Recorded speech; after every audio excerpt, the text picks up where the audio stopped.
L'impensable s'est produit. La grande tour est tombée. Guerriers et dieux sont morts dans ces batailles. Des milliards et des milliards de vies ont été perdus. Seuls quelques dieux et un guerrier ont survécu. Et Kong crie, disant qu'il a encore la force de se battre. Hercule dit qu'il est impossible de vaincre les dieux extérieurs. Chariot Bravo arrive seul de sa dernière bataille, le seul à avoir réussi. L'unique humain parmi les dieux, très abattu, dit qu'il n'y a pas moyen. On ne peut pas vaincre les dieux extérieurs. Et il choque tout le monde en disant que les autres dieux partis avec lui sont tous morts. Il est le seul survivant. À ce moment, le dieu Chronos apparaît, disant qu'il reste encore un espoir. Il dit qu'il va brûler son essence pour offrir une dernière chance. Et, en utilisant l'avis de Chronos, Odin et Mimir, Chariot active le dernier espoir de la tour. Avec cela, il remonte dans le temps, car nous avons maintenant une dernière chance.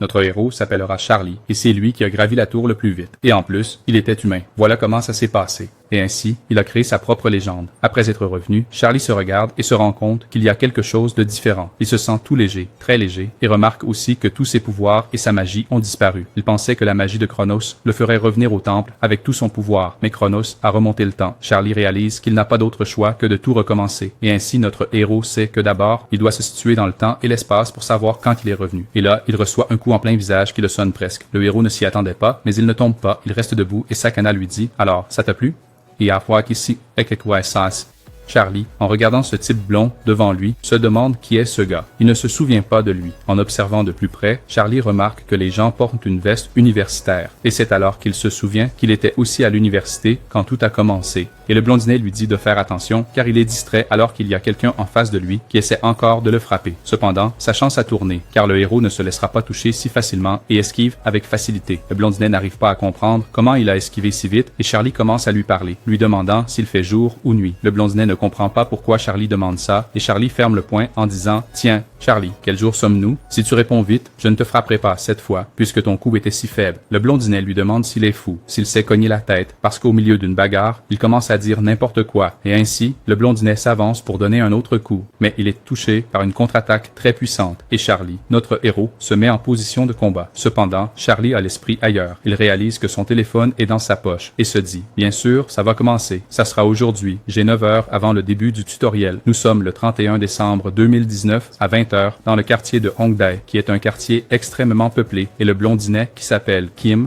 Ningon, mais nous allons l'appeler le petit blond ou le gamin, est très énervé. Il a pris une raclée et il y a du monde partout et il n'arrive pas à retrouver ses amis. Mais tout à coup, ses amis le retrouvent et disent « Hé idiot, viens par ici, rejoins-nous. Pourquoi as-tu mis autant de temps? » Et il se rappelle pourquoi. Le petit blond est devenu fou, car Charlie a commencé à parler dans une langue qu'il ne comprenait pas et a dit plein de choses, mais il n'a rien compris de ce qu'il a dit. Et le petit blond promet de se venger, il dit qu'il va frapper Charlie si fort qu'il ne pourra même pas ramper. Et ainsi, le petit blond commence à raconter un tas de mensonges, affirmant qu'il a beaucoup frappé Charlie, et qu'il est sûrement à l'hôpital maintenant, et l'un de ses amis, qui aime aussi l'intimidation, lui dit de se calmer, car Charlie risque de se suicider avec tout ça, et le petit blond dit qu'il s'en fiche complètement, même si cet idiot se tue, personne ne le remarquera, et il continue toute la nuit à boire et à s'amuser, jusqu'à ce qu'ils soient tous ivres. Tout à coup, quelqu'un regarde l'horloge, il est 10 minutes à minuit. Ils reviennent et réalisent qu'il y a beaucoup de gens ici aussi, et au loin se trouve le groupe du petit blond célébrant la nouvelle année, et bientôt 2020 arrivera et ils décident de une troisième tournée, et Tupetinho Oligno leur dit de le faire maintenant, car il commence à être sobre, et en regardant son portable, il réalise qu'il est presque minuit, et soudain, son ami voit quelqu'un arriver, et alors, regarde là, c'est pas Charlie, celui que tu as dit que tu avais tabassé, jusqu'à ce qu'il soit tout abîmé. Et Charlie se dirige vers la foule avec une grosse valise, et un des amis de Tupetinho Oligno dit que Charlie a l'air totalement en forme pour quelqu'un qui vient de se faire démolir, et il demande aux autres où il va avec cette grosse valise. Et c'est là que le masque du mensonge commence à tomber, car tous vont bientôt découvrir que Tupetinho Oligno n'a frappé personne. Au contraire, c'est lui qui s'est fait battre, et il est très furieux, rien que d'y penser. Alors, il décide de prendre les choses en main, et retirant son masque, il fonce vers Charlie, en pensant qu'il va vraiment le tuer de coups. Et il appelle ses amis pour qu'ils le rejoignent, et qu'ils soient 4 à le frapper. Mais Charlie ne réagit même pas. Il continue à marcher. Tupetinho Oligno l'interpelle par son nom, et lui demande d'attendre. Et là, Charlie se retourne pour voir s'il va bien. Charlie regarde droit dans les yeux de Oligno, et dit « Et alors, qu'est-ce que tu veux? Qu'est-ce que tu fais ici, espèce de con? » Et tout le monde autour voit qu'une bagarre est sur le point de commencer. Cependant, Charlie ne s'en soucie pas, et commence à enlever sa montre bracelet, et il informe les 4 devant lui qu'il est presque minuit. Alors il devrait profiter de ces 3 dernières minutes, parce qu'après, ils devront rentrer chez eux. Après ça va être l'enfer. Et ainsi, il jette sa montre par terre. Pendant ce temps, Petit Noirin s'approche de lui, voulant se battre, le traite de fils de fruits, et lui dit d'arrêter de dire des conneries, parce que jusqu'à maintenant, il raconte n'importe quoi, et Charlie s'en fiche. Quand il ouvre la valise, l'âme de Noirin quitte presque son corps, parce qu'il n'imaginait pas qu'il y avait ça dans la valise. Les amis de Noirin disent que Charlie est devenu fou, parce qu'il y avait un sac à dos et plein de couteaux, machettes, haches dans cette valise. Et les amis de Petit Noirin ont tous peur, et lui disent de s'excuser auprès de Charlie maintenant. Tous les amis de Petit Noirin s'excusent à sa place et disent qu'il avait tort de frapper Charlie. Alors, il va mourir. Après qu'il se soit tenu debout avec sa hache, tout le monde lui dit de ne pas faire ça, car c'était juste une blague stupide. Et Petit Noirin est très désolé et Charlie écoute tout ce qu'ils disent, parce que la seule chose à laquelle il pense, c'est que cet endroit est très peuplé. Il y a beaucoup de monde ici et ainsi il se prépare pour ce qui va arriver et il donne un coup de pied dans la valise avec toutes les armes en direction de ce groupe. Et il commence à compter les secondes, car il sait que cela va commencer maintenant. Et sur la montre, il reste 1 seconde avant de commencer. Et cette seconde semble une éternité. Cependant, à minuit pile, le 1er janvier 2020, tout le monde commence à ressentir une forte pression dans la tête et un bourdonnement aigu dans les oreilles. Et la ville entière est recouverte d'éclairs et marquages roses. Et Charlie, avec un petit sourire sur le visage, dit au petit blond que leurs 3 minutes sont écoulées. Puis il commence à parler.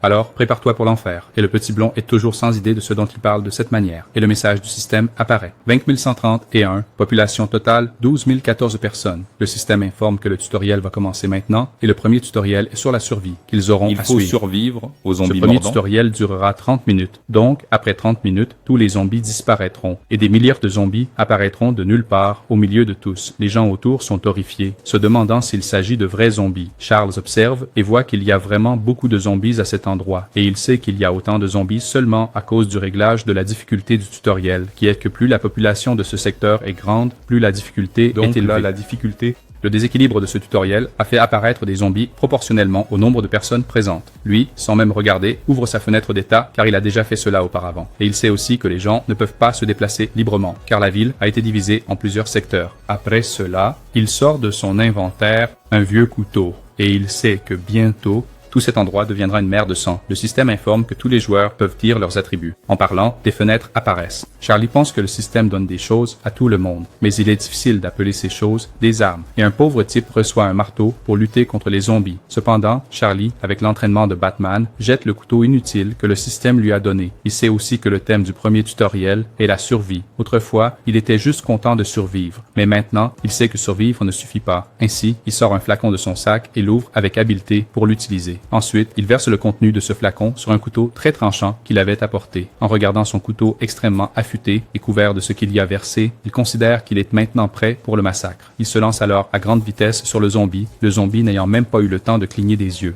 Et la lame est passée, décapitant le zombie d'un seul coup. Ainsi, le système informe qu'il est le premier à tuer un zombie dans cette zone et il est récompensé. En tuant le zombie, il gagne beaucoup de points d'expérience et monte de niveau immédiatement. En montant de niveau, il se sent très bien car il remarque que son corps devient de plus en plus léger. Et Plota ne s'arrête pas dans son massacre. Il commence à découper tous les zombies devant lui et son niveau ne cesse d'augmenter. Et il ne laisse aucun corps indemne. Tous sont hautement mortels, des têtes volant dans tous les sens. Des personnes de loin, observant Charlie massacrer tous les zombies, se demandent si les zombies sont faibles. Alors, ils prennent courage, car cela semble possible. Ainsi, ils se lancent pour massacrer tous les zombies. Le figurant, très enthousiaste, saute sur le zombie et lui assène un coup puissant et précis sur la tête. Cependant, toute sa force n'a servi à rien, car le zombie a une peau très épaisse. Et il laisse partir.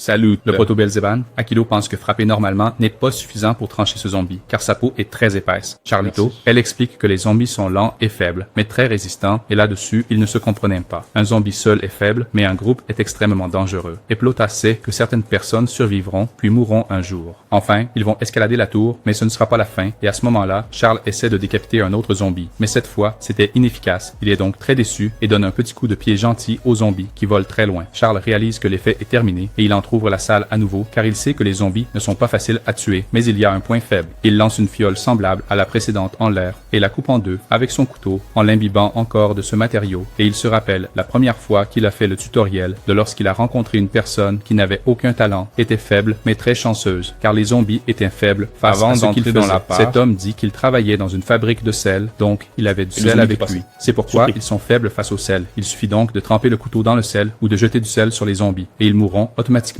Bon, abonnés. Les zombies ont-ils de l'hypertension? Écris-le dans les commentaires. À cause de l'hypertension, c'est pourquoi ils sont faibles au sel. Ensuite, Charlie réalise un exploit impossible. Il a vaincu les zombies. En moins de 10 minutes. Plota reçoit 3 points d'attributs non distribués, c'est-à-dire 3 points d'attributs supplémentaires. les attribuer Le où système il veut. nous explique aussi la même chose. Plota reste au milieu du carnage, très surpris, car il ne savait pas qu'il pourrait obtenir des points non distribués déjà dans le tutoriel. Il hésite à les utiliser ou non, mais il sait ce qu'il attend, alors il décide de les garder, car il n'a pas besoin de ces points uniquement pour tuer des zombies. Il reste juste 10 minutes pour terminer la première phase du tutoriel. Enfin. Alors, Plota doit trouver une zone descente, là où se trouvent la plupart des zombies. Il regarde de l'autre côté et entend plusieurs grognements de zombies. Des centaines de zombies se trouvent à un seul endroit. Il se dirige donc dans cette direction. Et là-bas, il y a Topetino qui se bat courageusement contre un seul zombie. Et le zombie, qui ne ressentait rien, même avec la boue sur son visage, continue d'attaquer Topetino. Il se pose des questions car il a beaucoup de mal à tuer ces zombies. Cependant, quand il a vu le personnage, il les tuait très facilement avec un seul coup. Et il souffre pour ne tuer que Topetino. Pense que le secret du personnage est dans son arme et dit que si lui avait l'arme du personnage, il aurait sûrement tué des dizaines de zombies. Le zombie, qui se battait avec Topetino, commence à se déformer et pousse un cri encore plus aigu. Et Topetino lui donne un gros coup de pied. Les amis de Lorrain le rejoignent et se rendent compte qu'il y a quelque chose qui ne va pas, plus que d'habitude, car ils sont entourés de zombies et tous semblent avoir la même coupe de cheveux. Quika remarque que même s'ils tuent des zombies, leur nombre ne cesse d'augmenter. Ethnorine demande à ses amis s'ils savent où est Charlie, et ils savent qu'ils peuvent survivre s'ils restent près de Charlie, car il tue tous les zombies avec beaucoup de patience. Ethnorine, en regardant derrière, voit que la horde de zombies se resserre de plus en plus, et il se demande où est Charlie. Le zombie qui t'a distrait, et les zombies étaient déjà sur lui. Il a à peine eu le temps de réagir, et a réussi à frapper le zombie au dernier moment. Cependant, le zombie a la peau renforcée, et finalement, l'arme que l'original utilisait se casse complètement. Maintenant, il sait que ça va mal finir. Il pensant que c'est sa fin, tandis que tous les zombies avancent vers lui. Il se protège. Non, Envie de mais mourir. que se passe-t-il avec le zombie? Le zombie commence Soudain, à fondre. il ouvre Rodrigo et Il voit répond que tous tout les le monde garçons- est en train de fondre, puis un de ses amis dit qu'il y a quelque chose qui tombe du ciel sur eux, c'est pour cela qu'ils fondent. Il regarde en haut et remarque qu'il y a un lapin très fin et blanc qui tombe sur tous les zombies. Pétilorine tend la main et ramasse une de ces substances blanches dans sa main. Il fait ce qu'il doit faire, il la met dans sa bouche et goûte et il découvre que c'est salé. Il se demande si c'est du sel, car ça ressemble à du sel, et on voit le climat. Prota, en haut des immeubles, sautant d'un côté à l'autre, jetant du sel sur tous les zombies en dessous. Puis, le niveau de Prota commence à monter frénétiquement car tous les zombies en dessous meurent automatiquement fondus par le sel. Il se dit que cela valait la peine d'attirer tout ce sel car son niveau monte très vite. Après avoir versé le dernier fragment de sel, il atterrit brusquement sur un autre immeuble. À cet instant précis, le premier tutoriel est terminé et le nombre de survivants est de 4007. Avant, il y avait 12 014 personnes à cet endroit. Maintenant, il ne reste plus que 4007. Beaucoup de gens sont morts et le système commence à distribuer les points selon le nombre d'ennemis tués. Prota reçoit 1427 points incroyables. En plus, il reçoit des points supplémentaires pour ses attributs, un de force et un de vie, 2 de vitalité et un autre point non détruit. Et parce qu'il est le MVP de cet endroit, il reçoit 500 points supplémentaires. Et la récompense ne s'arrête pas. Le système indique qu'il a réussi quelque chose d'impossible et lui donne 1000 points supplémentaires. Prota est heureux. Prota est étonné, car beaucoup de généraux de statut apparaissent devant lui. Et il ne savait pas qu'il était possible de gagner autant de points. Il réfléchit au fait qu'il a reçu plus de 3000 points cette fois-ci. Et il se souvient de la première fois où il a fait le tutoriel. Dans la première phase, il n'avait obtenu que 10 points. Et maintenant, il obtient plus de 300 fois ce qu'il avait obtenu la première fois. Charlie est très content, car pour le premier tutoriel, 3000 points, c'est beaucoup. Le système ne plaisante pas et annonce. Parce que le deuxième tutoriel commence à stun, ne laissant à personne le temps de se reposer. Prota essaie de se souvenir pour se préparer au prochain tutoriel. Quand soudain, une voix parle dans la tête de tout le monde. Bonjour à tous, ça va? Prota est très surpris d'entendre cette voix dans sa tête. Les joueurs aussi sont surpris, comme si ça parlait dans leur tête. Félicitations à eux pour avoir survécu. Cependant, il est très surpris, car dans cette zone, beaucoup de personnes ont survécu. Et il est très embarrassé, car il semble qu'il ait fait un mauvais travail. Et les joueurs demandent qui leur parle. Et certains demandent aux autres s'ils entendent aussi cela. La voix dit qu'il y a une annonce pour eux tous. Il explique qu'il devrait faire cette annonce seulement après le deuxième tutoriel. Et Charlie se rend compte que c'est le lacayo qui parle. Et le lacayo dit qu'une personne parmi eux a monté de niveau très rapidement et a gagné beaucoup de points. Donc, il doit faire cette annonce. Il va expliquer comment les gens peuvent utiliser leurs points. Et les figurants sont désespérés, car ils pensaient qu'ils allaient rentrer chez eux. Ici, il y aura d'autres tutoriels. La voix informe qu'il y a 2 principales façons de dépenser des points. La première est dans la boutique, avec les articles les Et plus l'autre chers. manière est l'échange de points entre les joueurs. Il explique que pour échanger des points entre eux, il suffit de serrer la main de quelqu'un d'autre et de la secouer, ainsi les points passent d'une personne à l'autre. Charlie réfléchit à cela, il en est bien conscient, car on peut devenir un dieu rien qu'avec des points. Il sait aussi que la boutique joue un rôle très important dans ce monde, car désormais, ce sera une bataille pour les points et les niveaux. Donc tout sera beaucoup plus difficile. Après cela, le méchant sous-fifre demande si les gens ont apprécié le repos qu'il leur a donné. Alors, continuons le deuxième tutoriel. Un cercle jaune apparaît. Au milieu de ces zones, le système nous informe qu'une zone sûre est en train d'être créée au centre de chaque secteur. Ensuite, le système demande aux gens de se rendre dans la zone sûre. Il informe aussi que toutes les 3 heures, chaque personne survivante recevra 100 points. Le système change de couleur et annonce que le deuxième tutoriel commencera maintenant. Et la zone sûre devient bien plus facile. C'est très beau, avec 2 cercles l'un dans l'autre. Beaucoup de personnes qui étaient en dehors de la zone sûre ont marché pour y entrer car il était facile de savoir où se trouvaient ses limites. Elle brillait énormément. Tête de peau, qui met sa main sur l'épaule de son ami, dit « Allez mec, on y va, vas-y, allons dans la zone sûre. » Et le petit blond entre. Il ne cesse de demander quel enfer est-ce, ce qui se passe. Tête de peau, qui regrette l'absence de son ami. Il demande au petit toupet s'il l'a vu. Et le petit toupet répond « Je ne sais pas mec, je pense qu'il est mort. » Alors, le fantastique quatuor est maintenant un trio merveilleux. Le petit toupet blond commence à regarder autour. Tête de peau lui demande ce qu'il regarde. Il dit « Rien, non, je jette juste un coup d'œil autour. » Et le troisième ami dit qu'il ne peut pas voir Charlie. Est-ce qu'il serait mort? Tête de peau dit que Charlie s'était en train de se battre avec une créature en cage. On dirait que c'était son appel. Mais ce petit toupet blond qui regardait autour vient de trouver Charlie. Il court vers lui. Il demande à tout le monde de s'écarter et se précipite près de Charlie. Tête de peau affirme « Je jette juste un regard. » Petit toupet blond, tu vas où? La zone sûre est de ce côté. Mais le petit toupet blond n'en a rien à faire. Il veut parler avec son ancien souffre-douleur. En l'atteignant, il attrape Charlie par l'épaule. Il dit « Hey mec, tu vas dans la mauvaise direction. Retourne par là. La zone sûre est de ce côté. » Pour aller avec Rosilia, il invite Charlie. son ancien. Il l'attrape. Il pourrait y aller seul, mais il sait qu'en restant près de Charlie, il a plus de chances de s'en sortir. Et Charlie, à peine le regardant, dit « Écoute, je sais ce que je fais, d'accord? J'ai un autre endroit où aller. Laisse-moi, je ne suis pas né collé à toi, je ne t'aime même pas, et tout de suite, enlève ta main de mon épaule. » Charlie donne un conseil à Tupetinho et lui dit « Si tu veux survivre, ne compte pas sur les autres pour ça, fais confiance à ta conscience. Maintenant, sois un bon garçon et retourne aussi vite que tes jambes peuvent t'emporter dans la zone sécurisée. » Et seulement maintenant, Charlie le regarde en face et dit « Tu ferais mieux de dégager d'ici, espèce d'inutile. » Tupetinho blond, ce qui le fait sursauter et il dit quoi? Espèce d'enfoiré. Pendant ce temps, Charlie s'éloigne rapidement. Tupetinho blond, rempli de haine, le regarde partir en pensée, puis il retourne dans la zone sécurisée. Mais son troisième ami n'a pas eu autant de chance et se cogne contre le champ de force de Charlie.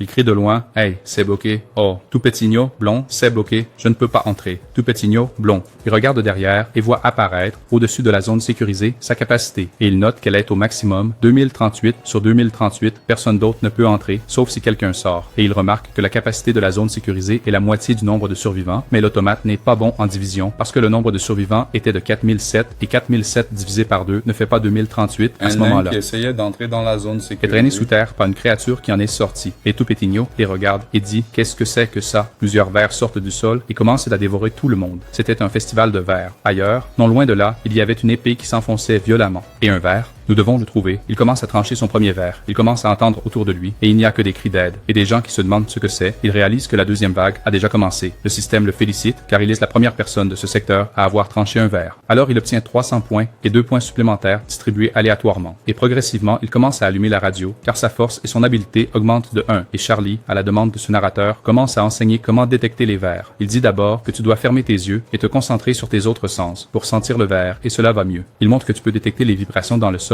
et les sons qu'ils font pour les localiser facilement. Charlie se concentre et commence à sentir une légère vibration dans le sol. Il sait que quelque chose vient d'en bas. Quand cette vibration s'intensifie, il sait que le ver arrive, il saute haut puis retombe avec toute sa force sur la tête du ver, l'écrasant complètement et ensuite il fait les mouvements de base. Tire son épée, tranche d'un côté, tranche de l'autre. Et le ver est divisé et ainsi nous avons tué un deuxième ver avec succès et encore une fois le système informe Charlie qu'il a monté de niveau et ainsi il gagne en force, agilité et points de capacité personnelle et il est assez content car il a monté de niveau en ayant tué que 2. Donc le farming sera très rentable. Les vers ont cessé d'apparaître. Charlie continue de descendre dans le métro et il pense que si cela continue comme ça, il va accumuler de nombreux points d'attributs. Et soudain, il arrive au premier point, au premier niveau du métro, car il sait que les vers de terre vivent sous terre. Et sous terre, ils ont plusieurs cavernes et construisent leur nid quelque part. Alors il va chercher ce nid, explique Charles, puisque le métro est sous terre. C'est l'endroit parfait pour chasser les vers. En regardant devant, il y a des dizaines de vers mâles qui attendent leur tour. À ce moment-là, le système informe que le prota a découvert une ligne secrète. Donc, allez, on lui donne 100 points de grâce. Charles n'a même pas besoin d'utiliser le nid de sa mère. Il a déjà trouvé le nid des vers. Quelle horreur, il n'y a que des vers mâles, aucune femelle. Charles est très excité et commence à faire tourner son arme en disant « Maintenant que j'ai trouvé leur nid, les chasser va être un jeu d'enfant. Allons détruire ce nid. » Alors Prota, en faisant une pose très stylée, se fixe un objectif. Atteindre Velvim, c'est son premier objectif. Le ver mâle commence à crier, mais c'est un cri de douleur car Prota n'est pas resté immobile. Il a attaqué et tranché tous deux et c'est le festival du jus vert où il passe et le jus vert jaillit de partout. Charles découpe avec beaucoup de maîtrise tous les vers, c'est génial. Lorsque soudain, le Prota sort d'un ver, attire beaucoup l'attention du Prota, remarquant qu'il lui est familier et se dit qu'il a beaucoup de chance car il ne savait pas qu'il était possible d'obtenir cette sphère au deuxième tutoriel. Maintenant, il a une raison bien plus grande pour se réjouir. Il réalise que c'est plus intéressant qu'il n'imaginait, alors les vers deviennent encore plus attirants. Allons tuer et éventrer. Char, tenant cette sphère dans sa main, regarde tous les vers et dit « Désolé, mais maintenant je suis très motivé à vous éventrer. » Pendant ce temps, en haut, les vers mâles mangent tout, les gens dans la zone non sécurisée analysent ça et trouvent ça horrible. Et ainsi, les 3 premières heures passent, tout le monde gagne 100 points et de l'anneau top top saute en haut. Les gens se demandent si 100 points, c'est beaucoup. car il sait que ce point, c'est l'argent de ce tutoriel. Mais le système est roublard, et il dit « Hey, vous qui êtes dans la zone rouge, elle va être désactivée. » Et ainsi, la zone sécurisée, qui est divisée en couleurs, commence à diminuer de 2038 personnes à 1500, et le système explique que si la capacité maximale est dépassée, les gens seront expulsés de la zone sécurisée aléatoirement. Plusieurs personnes commencent à être rejetées en dehors de la zone sécurisée, et les gens étaient projetés de toutes les manières, et ainsi les vers faisaient la fête, et ce texte ici est sorti de Moumou. Alors le ver en a profité et l'a mangé. Tous ceux qui ont été expulsés essayent de revenir dans la zone sécurisée, et un vaurien qui a été jeté dehors pousse un figurant très loin de lui et dit « Dégage de mon chemin, je ne laisserai pas la poussière me faire tomber. » Alors d'abord, je veux revenir dans les zones sécurisées, et tous désespérément essaient de revenir dans les zones sécurisées. Blondinette courageux est à l'intérieur des zones sécurisées. Il ordonne à tout le monde de se taire, et tout le monde, je ne sais pas pourquoi, se tait et regarde Blondinet, et il dit que désormais ils devront décider qui ils devront tuer pour survivre. Blondinette pense que s'il ne fait rien, il pourrait être jeté dehors aléatoirement. Il dit qu'il doit tuer quelqu'un pour pouvoir survivre. Alors, il regarde un vieux sans défense et dit « C'est lui, c'est ce vieux que je vais tuer », et soulevant le vieux par le col, il dit qu'il va le finir maintenant, et les autres personnes ont peur de Blondinette, se demandant s'il est devenu fou. Et lui, comme le grand lâche qu'il est, pense que ça va être facile de tuer ce vieux, car il n'a presque aucune force. Et ainsi, la hache mange tranquillement, et Prota, je ne suis pas indifférent à toi, Prota tue un autre ver mâle, et ouvre une bouche si grande dedans qu'elle va jusqu'au nombril du ver. Il réalise qu'il est de plus en plus agile, et à chaque ver qu'il tue, il devient bien plus fort qu'avant, et ainsi, trancher et tuer deux vers en même temps, c'est devenu un jeu d'enfant pour lui. Ah, pauvre petit. Un peu plus tard, le système informe qu'il a encore disparu de niveau, il y a plusieurs vers morts par terre, et des pierres rondes à celui qu'il cherche. Le système informe qu'il a augmenté en dextérité, vitalité et perception, mais un en chacun d'eux, et enfin, Char Immortel atteint le niveau 20, et il débloque le ver. Un nouvel attribut, pouvoir arcane, et il pense qu'il a enfin réussi, car en à peu près 3 heures, il a réussi à tuer tellement de vers qu'il est épuisé, mais il a atteint le niveau 20, et ainsi, à chaque niveau qu'il monte, il sent son corps encore plus léger. Il a maintenant 5 points d'attributs non distribués, et il pense que finalement, ce n'était pas si mal. Il doit attendre autant pour distribuer l'attribut, car il va tout mettre en pouvoir arcane. Et après avoir choisi et distribué les points non distribués vont directement dans le pouvoir arcane. Et il ressent une augmentation exponentielle de puissance dans son corps, car il sait que 5 de pouvoir arcane, c'est beaucoup, et il dit que ce pouvoir arcane est l'attribut principal, et fait partie de tous les pouvoirs qu'il gagnera à l'avenir. Donc, c'est l'attribut le plus important qu'il a. Et maintenant, le Protoss a 18 de pouvoir arcane, explique Charlie. Toutes les personnes qu'il a rencontrées, qui se deviennent bénies par la tour, ont commencé avec tout au plus 12 de pouvoir arcane, et lui commence avec 18 points. Lorsqu'il réussit à atteindre son premier objectif, Charlie se dirige vers son prochain objectif, et en marchant dans le couloir du métro, il sent une présence étrange, et en regardant autour de lui, il réalise que quelque chose l'observe, et dit « Hé, pourquoi tu me fixes ? » es là. Toi, qui étais en train d'observer, reste silencieux. Quelques secondes plus tard, le Cervegiano dit « Comment savais-tu que j'étais là? Je t'ai déjà dit qu'il sait qu'il est un noir voyant. » Alors il dit au C qui est en train d'observer, depuis le trou de sortir de là, que ça doit être très ennuyeux de l'observer de loin dans ce trou. Il dit que c'est vrai, alors je vais sortir. Le C sort de ce trou et dit « De toute façon, merci. C'était vraiment ennuyeux de t'observer dans ce trou. Tu as rendu mon travail vraiment ennuyeux. C'est amusant. J'ai adoré te voir tuer ces bestioles. » Le C, qui est un petit clown, couvert de sang, se présente comme un larbin de l'administrateur. Et le larbin est très surpris, car il est déjà arrivé au niveau 20. Et si c'est surprenant, Charles Mortal dit « Mec, j'ai juste eu un peu de chance. » Et le clown figmeux est étonné et dit « Chance? Ce n'était pas de la chance. » J'ai vu ce que tu as fait. Tu fais peur.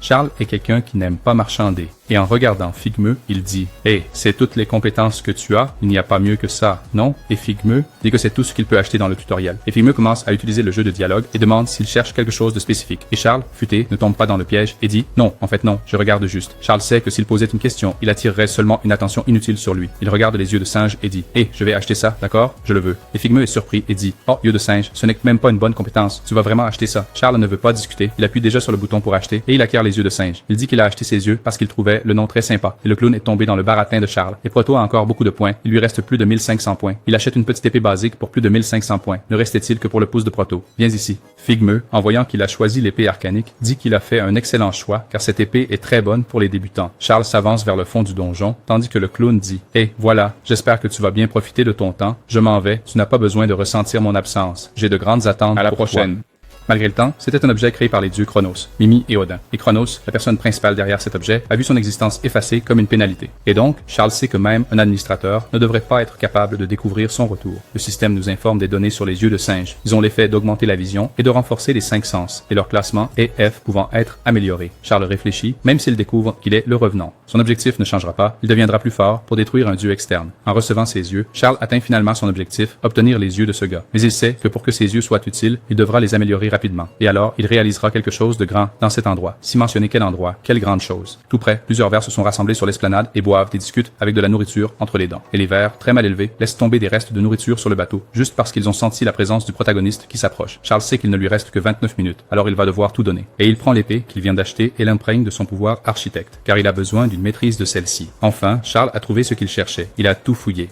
Le docteur a avoué. Au fond, il a trouvé sa proie et nous a montré la chef du deuxième tutoriel, la mère des vers. Tous les vers se tiennent à l'écart en regardant Charles, et lui, pour provoquer, écrase violemment un autre ver. L'autre ver commence à souffrir de douleur, et la maman, en voyant son petit souffrir, devient très heureuse. Elle est tellement furieuse qu'elle avance à une telle vitesse qu'elle écrase tous les vers mâles en chemin. Charles, pour éviter d'être frappé, fait une esquive très rapide vers l'arrière. En regardant cette monstruosité devant lui, il sait qu'elle est juste grande, mais pas intelligente, donc il n'a qu'à faire le minimum pour la tuer. Le ver attaque à nouveau Charles, fait un énorme saut et brise son attaque avec facilité. Charles est dans les airs, au-dessus du ver, prêt à finir ce combat d'un seul coup. Alors, tourbillonnant comme une gazelle dans les airs, Charles assène un coup d'épée puissant sur le ver et réalise qu'il est bien plus résistant qu'il ne l'avait anticipé, donc il va devoir lui donner beaucoup plus de coups. Alors, il parcourt tout le corps du ver. Ma mère assène divers coups au ver et celui-ci commence à ressentir ses attaques très fortes. Il entre en désespoir et commence le festival détox, libérant un jus vert de partout. Et Charles continue à provoquer le ver en lui demandant ce qu'il va faire maintenant, comme si le ver comprenait ce qu'il disait. Que va-t-il faire? Charles, en tant que héros, se retrouve dans une position presque sans issue. Il sait que le ver va se retourner à pleine vitesse pour essayer de le tuer et le ver fait exactement ce qu'il avait prédit. Le héros esquive très facilement et ouvre un immense trou dans le ver. La maman ver hurle de douleur, mais Charles sait que ce n'est pas la fin, qu'elle a encore de la force. Et donc, le héros tranche de nouveau le ver, créant de nombreuses et profondes entailles.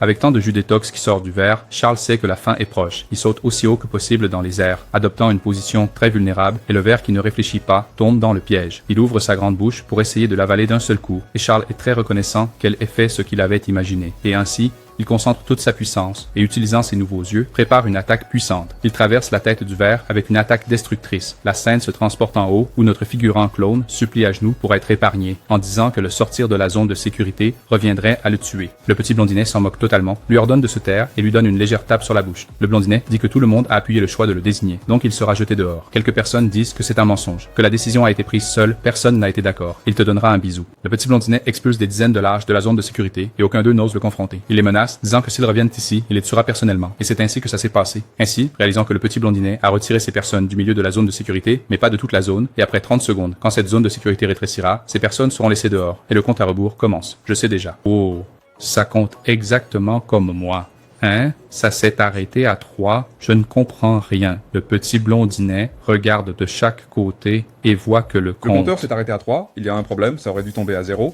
Mais ça s'est Et arrêté tout à le 3. monde, remarquant cela, regarde aussi le compteur et voit qu'il y a un problème, car il a cessé de fonctionner. Et le système indique qu'ils ont passé la deuxième bruit, zone de ça sécurité accueillera. sans comprendre pourquoi. Le petit blond se demande pourquoi, ce qui s'est passé. Et les autres qui pensaient être hors de la zone de sécurité sont tous soulagés, car ils sont Et sauvés. suivez le tutoriel. Tout le monde a obtenu 600 points. Encore 15 heures pour la fin du deuxième tutoriel et l'administrateur, Lacaïd, est mort.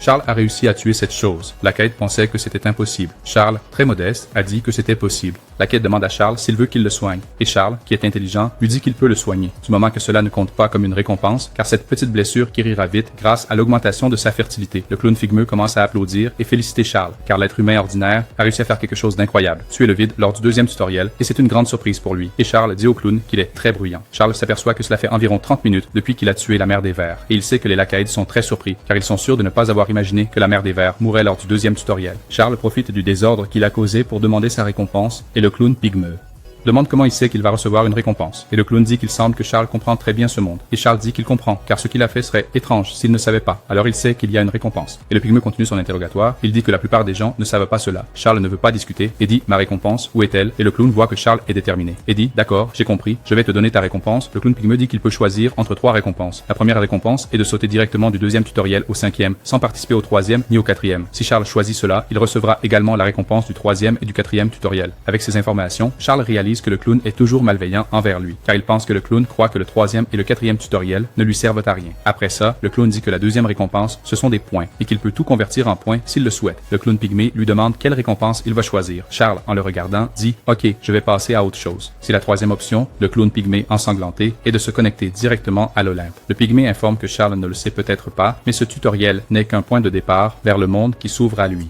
Le clown explique que dans la tour qu'ils vont affronter, il y a de grandes organisations ainsi qu'innombrables êtres au au pouvoir divin. Cette troisième option est de le connecter directement à l'Olympe où résident les plus grands êtres de ce monde. Le clown explique à Charles que l'Olympe est l'une des grandes organisations qui gouvernent cette tour et être sponsorisé par l'Olympe est un grand honneur. Charles se dit qu'il n'avait jamais anticipé cela, mais il sait que l'Olympe est très puissant. Charles sait que s'il emprunte le pouvoir de l'Olympe, il gravira la tour très facilement. Alors il choisit la deuxième option. Le clown pygmée comprend et dit « Hein, que veut-il dire? Je veux des points. » Et il opte pour les points. À ce moment-là, Frotta reçoit 10 000 points pour avoir tué la mère des vers. Et le pygmée ensanglanté est très heureux. L'Olympe insiste et dit à Sharka « Oh, comme tu n'as pas encore utilisé tes points, tu peux toujours changer d'avis. Tu peux encore parler à l'Olympe. » Il essaie de convaincre Sharka de chaque façon possible, en disant qu'elle doit prendre une décision sage, qu'elle ne doit pas être si hâtive. Le pygmée dit que Sharka a pris la deuxième décision parce qu'elle ne connaît pas l'Olympe. Sharka, fatigué de tout cela, répond Si tu es ici en tant qu'infiltré, fais ton travail correctement. J'apprécie que tu n'aies pas discuté cette troisième question avec les autres sbires, et très probablement je doute que l'administrateur ait approuvé cette décision. Et le clown pygmée, ensanglanté, commence à trembler et parle.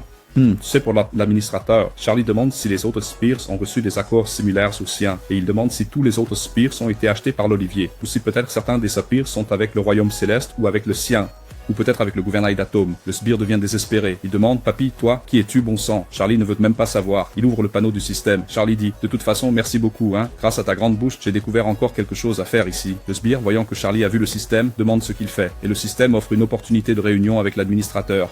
Si on dépense 1000 points. Alors Charlie paye 1000 points pour essayer de parler avec l'administrateur. Et Charlie dit au sbire qu'il va bientôt savoir ce qu'il va faire. Quelques secondes plus tard, la terre commence à trembler et le sbire se rend compte que quelque chose arrive. Et oui, l'administrateur a approuvé la demande de Charlie et décide de venir pour la réunion. Charlie sait que le tutoriel est un endroit qui doit être séparé de la tour. Et pourtant, l'Olympe essaie d'influencer même dans le tutoriel.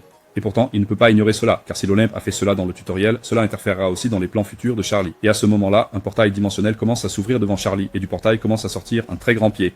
Et une énorme main d'un guerrier. Et la personne dit « Une demande de réunion dans le tutoriel ou misère à point, ha ha ha ha ».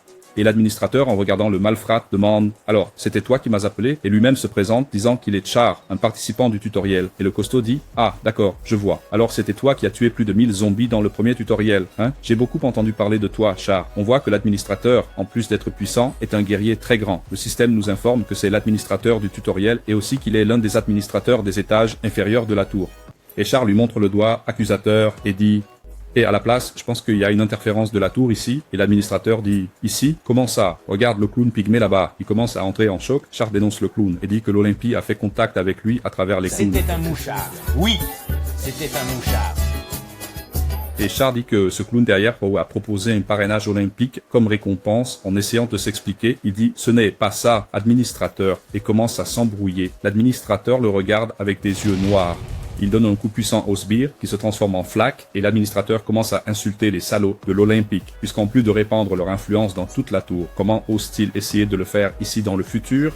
Nous voyons le reste du clown pygmée protégé par la main de l'administrateur. Il secoue sa main pour enlever tout ce ketchup. L'administrateur remercie le protagoniste et dit que grâce à lui, il peut maintenant supprimer les parties colorées du tutoriel. Le charme de ne pas savoir ce qui est dit. Et la deuxième loi du tutoriel qui dit que pendant le tutoriel, toutes les réussites du participant doit être récompensé avec la même reconnaissance. L'administrateur est perplexe, se demandant pourquoi il parle. Charlie explique qu'il a utilisé beaucoup de points pour appeler l'administrateur et grâce à cela, il a pu chasser un macaque corrompu. En regardant l'administrateur, il demande ce qu'il en pense lorsque les subordonnés vérifient des informations. Ils n'ont pas réalisé qu'il y avait des irrégularités ou des points dignes de son attention. Cependant, c'est ce qui semble le plus intéressant chez lui car rien n'attire l'attention. En regardant Charlie, l'administrateur accepte de lui donner une récompense car Charlie n'a pas directement tué le macaque mais indirectement. Et un macaque est semblable à une grenouille. Donc l'administrateur dit qu'il a tué un macaque. Un joueur dans le deuxième tutoriel a réussi à tuer la grenouille. Comme simple participant, il a tué. Et Charlie, face à lui, dit qu'il acceptera cela comme un compliment. L'administrateur costaud s'assoit par terre en riant, trouvant cela très drôle, et lui dit demander à Charlie comment il a accompli un exploit impressionnant. Et il demande à Charlie ce qu'il pense être une récompense digne. Assis par terre, l'administrateur commence à chercher et dit que Charlie a déjà gagné beaucoup de points et n'a pas encore pris le commandement. Il arrive à une conclusion et dit d'accord, je sais quoi faire, tu mérites au moins ça. Il tend sa grande main vers Charlie. Charlie réalise qu'il essaye d'échanger quelque chose avec lui car c'est la méthode d'échange basique. Et Charlie est très mécontent car il pense qu'il va recevoir quelques points pour la mort d'un sbire. Soudain, il se rend compte qu'il avait tort, car l'administrateur lui a donné une compétence, maître de mana, et cette compétence est très puissante. Elle augmente le taux de récupération, d'énergie, de résistance, de sensibilité, et augmente légèrement le mana de la personne. Et en plus, avec cette nouvelle compétence, Charlie obtient 5 points de plus de polyatrano. Maintenant, ça va vite. Cela signifie surprise, car cette récompense est bien plus grande qu'il ne l'attendait. L'administrateur, voyant l'air surpris de Charlie, commence à sourire et dit qu'il pensait que le participant serait content. L'administrateur se lève et prend congé de Charlie, disant qu'il doit parler à ses autres sbires, et il dit qu'il se sent bien. Et ainsi, il ne reste que du thé, un sachet de ketchup et le verre affamé mort là-bas, et il regarde sa mère et dit « Maître de mana, qu'est-ce que c'est ?» Charlie est euphoriqué, car il pensait qu'il était impossible qu'une compétence de ce niveau apparaisse dans le tutoriel. Et on nous montre que Maître de Mana est une compétence de rang S+, une compétence très puissante. C'est une compétence de l'administrateur qui gouverne le mana. Et pire, elle a de la maîtrise, elle peut croître. Charlie se rend compte que sa maîtrise est encore faible. Cependant, quand elle grandira, son contrôle de mana sera extraordinaire. Et il sait que le pouvoir arcanique contrôlé par le mana sera la chose la plus importante dans cette tour. Et alors, Charlie commence à créer une boule de mana dans sa main. Et il crée une nouvelle technique d'explosion de mana. Et cette boule commence à mal tourner, car il n'a pas encore 40 points de pouvoir arcanique à utiliser. Seulement un parmi 6 points, et alors il est comme ça. Il commence à voir que ça va mal tourner, car la boule commence à se déchaîner. Ça va mal tourner, c'est comme un détonateur. Pipipi. J'ai chanté sans vous préparer, n'est-ce pas? Charlie sait que cela est loin d'être suffisant, car il a besoin de beaucoup plus de pouvoir pour les affronter depuis l'extérieur. Il sait qu'il ne peut se contenter de retrouver et imiter les forces qu'il avait. Cependant, avant de revenir dans le temps, nous savons qu'il a acquis 2 choses qu'il n'avait pas, les yeux de singe et maître de mana. Charlie, regardant l'horloge, voit qu'il lui reste encore 13 heures pour ramasser, et il ne prévoit pas de perdre une seconde. Alors il en veut plus, beaucoup plus. Cependant, les vers mâles accomplissent rapidement la tâche, car ils se jettent sur lui. Charlie, courant contre les vers, pense qu'il a besoin de plus de puissance de destruction, car affronter les externes n'est pas facile. Tous ceux qui ont affronté le ver sont morts, le seul survivant c'était lui, donc il a besoin de beaucoup plus de force, et ainsi, il commence à trahir l'âge des vers. Le temps passe, et il reste 11 secondes pour terminer le deuxième tutoriel. Les gens qui se trouvaient en sécurité pensaient qu'ils pourraient être sauvés par le gouvernement. Et d'autres étaient déjà plus réalistes, pensaient qu'il y aurait un 3e et un 4e tutoriel. Mais une chose était commune, le sentiment de désespoir. 3 figurants sont en sécurité, implorant pour rester là jusqu'à la fin du temps. Quelqu'un attrape un figurant avec beaucoup de force et lui dit d'arrêter de pleurnicher, et nous voyons que Tupetinho Lourinho commande cet endroit. Il ordonne aux gens de former l'équipe suivante pour aller chercher des provisions. Ensuite, le lâche Tupetinho Lourinho leur dit de ne pas sortir, qu'il les jettera dehors. Tupetinho Lourinho encourage les gens qui doivent sortir. Il dit que grâce à eux, qui sont restés à l'intérieur, ils vont survivre. Ainsi, il contribue à la survie de ceux qui sont là, et il dit à tout le monde que cet endroit est maintenant devenu le monde du plus fort. Le plus fort gouverne toujours, et il est le plus fort ici. Et ainsi, Tupetinho Lourinho ordonne pour la dernière fois, sortez. Allez, sinon vous allez voir. Mais un figurant dit, attendez, il y a quelqu'un là-bas, seul, venant dans notre direction, hors de la zone de sécurité où il y a beaucoup de vers. Beaucoup disent qu'il doit être fou pour marcher en dehors de la zone sécurisée ainsi. Et le figurant lui dit de faire attention et de regarder sous lui. Et Prota, avec ses sens aiguisés, commence à ressentir une vibration venant du ver mâle. Madame le ver mâle sort toute joyeuse, cherchant à en engouffrer un autre, et Prota est tellement Prota qu'il ne la regarde même pas. Vous voyez? Il continue à marcher. Madame le Viemal arrive à toute vitesse pour avaler Prota, et lui, avec facilité, saute très haut et atterrit avec toute sa force en utilisant le pouvoir du mana dans ses pieds, écrasant le verre en un seul coup, et nous voyons un gaspillage de jus détox. Ne t'inquiète pas mon frère, je vais te prendre un verre de ce jus. Tous ceux qui étaient dans la zone sécurisée sont tombés malades. Et le dessinateur, qui est le dieu de cette œuvre, a décidé de nous donner 5 minutes, donc il ne reste plus 11 secondes, mais 5 minutes. Puis 5 minutes et 12 secondes pour terminer le deuxième tutoriel. Charlie passe devant Tupet Nori et les autres et dit « Peu importe moi, ok? Faites comme si je n'étais pas là. Continuez votre petite discussion » et il passe avec un regard de protagoniste. Et nous voyons que Charlie est très puissant, car ses attributs sont bien plus élevés que les autres. Charlie pense qu'il a juste pris une petite pause pour obtenir la récompense. Cependant, le lâche Tupetinho Lorin crie le nom de Charlie, et Charlie, en voyant cet insignifiant, se rend compte qu'il agit en leader. Et Tupetinho Lorin, comme un chiot, fait semblant d'être un frère ami pour Charlie. Et il demande où était Charlie, car il le cherchait depuis longtemps. Et Lorin commence à faire une scène devant tout le monde, disant qu'il cherchait Charlie. Mais Charlie connaît leur plan, toutes les personnes dans la zone sécurisée commencent à penser que Prota et le lâche Lorin sont de bons amis. À ce moment, beaucoup de gens arrivent dans la zone de sécurité, avec beaucoup de nourriture dans leurs mains, et sont rapidement abordés par beaucoup de gens avec des couteaux, qui leur font tout remettre ce qu'ils ont ramassé. Tubertine Lorin essaie de déguiser et appelle Charlie à l'intérieur pour qu'il ne voit pas ce qui se passe. Et Prota demande au blondinet s'il a forcé tout le monde à obtenir des provisions pour lui. Et Lorin est sous le choc parce que Charlie a compris ce qu'il faisait. Et Lorin dit qu'il a fait ça pour la survie du groupe, donc c'était bien pour tout le monde là. Et Charlie demande s'il l'a fait risquer sa vie, encore une fois, juste pour obtenir le supplément. Lorin ne répond pas, et Charlie dit qu'il y a quelque chose de bizarre à ce sujet, et alors Lorin, énervé, lui dit « Écoute Charlie, dans ce monde actuel, si tu veux survivre, tu dois être lâche, alors je vais être ce lâche. » Et il demande à Charlie s'il pense que les lois et la morale comptent encore ici, que pour survivre ici, il doit être sauvage, égoïste et cruel, c'est l'ordre naturel des choses. Et Lorin commence à rire de Charlie et dit « Alors, Char, tu ne savais pas ça ?» Juste au moment où Charlie va répondre à Lorin, il parle. Le chrono du deuxième tutoriel est remis à 0 et toutes les personnes dans la zone de sécurité sont punies. On leur retire 500 points et tous les objets de leur inventaire sont aussi déduits. Si une personne meurt, l'objet de son inventaire sera supprimé et tous les objets du désespoir apparaissent dans son inventaire. L'inventeur accumule tout ce qu'il a collecté, qui est alors déduit et disparaît soudainement. Charles Farlow a parlé de Tupac et Tumorim, si c'est comme ça qu'il veut vivre, comme un sauvage, qu'il en soit ainsi. Il ne va pas s'en mêler. Maintenant, c'est sûr. Maintenant, je ne vais pas me joindre à toi et je ne te dirai pas ce que tu dois faire. Tu prends tes propres décisions, mais il y a une chose que tu ne dois jamais faire. En aucun cas ne franchis la ligne. Peu importe ce qu'il se passe, tu ne peux pas franchir la ligne. Et Pétrolin reste perplexe sur quelle ligne Krotos parle. Et quel excellent tutoriel, n'est-ce pas? Dès que le temps s'épuise, et dans 72 heures, le portail s'active, et à ce moment-là, un portail vert apparaît. Ce portail est proche de la zone sécurisée, mais il y a d'innombrables bêtes autour de lui. Tout le monde est découragé, car de nouveaux monstres apparaissent devant eux, et ils ne savent pas quand cela s'arrêtera. Et ça, je vous l'ai laissé lire, parce qu'un figurant a dit « Mais la zone sécurisée est sûre, non ?» Et j'ai laissé la réponse pour que vous la lisiez. Et certains disent « Alors c'est comme ça, hein, c'est comme un jeu. Tuer des monstres et collecter des essences. » Donc Tupétigno l'orignol le connard a déjà une grande idée. Bien sûr qu'il ne va pas collecter 5 essences tout seul. Il regarde la foule et dit « Vous avez entendu, n'est-ce pas? Alors, vous savez quoi faire. Allez chercher des essences pour moi. » Et nous voyons. Plusieurs essences tombent. Et nous voyons que ce sont les essences du Prota. Le Prota a un total de 132 essences. Et il se débarrasse de son ancien sac. Le Zera est devenu trop petit pour tant d'essences. Le Prota équipe un sac encore plus grand qui peut contenir beaucoup plus d'essence. En regardant les bêtes, il sait que maintenant, c'est le moment de récolter. Allez, récoltons. Là, Monsieur Rat est aussi là. Charlie a un objectif, il vise 1000 essences. Alors, c'est ça, récolter, récolter, récolter, récolter, jusqu'à mourir. Charlie, regardant toutes ces bêtes devant lui, commence à rassembler de la magie dans sa main, parce que c'est aussi sa mana. Et nous avons déjà vu cela avant. Il lance une explosion de mana avec des dizaines de bêtes devant lui. Et on nous dit que la compétence de maître de mana a augmenté de 0,5%. Il sait qu'il a eu beaucoup de chance dans le deuxième tutoriel. C'est pourquoi il a pu rassembler 182 essences de mana, mais pour son objectif, il en veut encore plus, et l'explosion de mana dans sa main est ce qu'il désire le plus.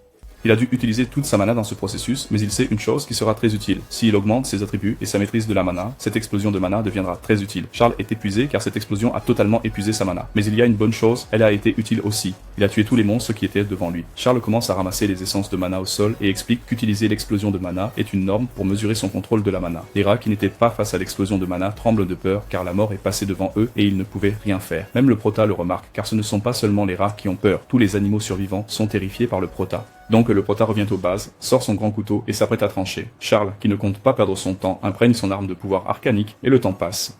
Et voilà, c'est le dernier jour du tutoriel et nous voyons 3 éclopés déambuler seuls dans la station de métro. Ils ont très peur car cet endroit est très étrange et un éclopé du nom de Julio dit à un autre éclopé que lorsqu'ils ont commencé le 3e tutoriel, ils étaient 1400 personnes, mais il ne restait que 400 et c'est pour cela qu'ils doivent se cacher.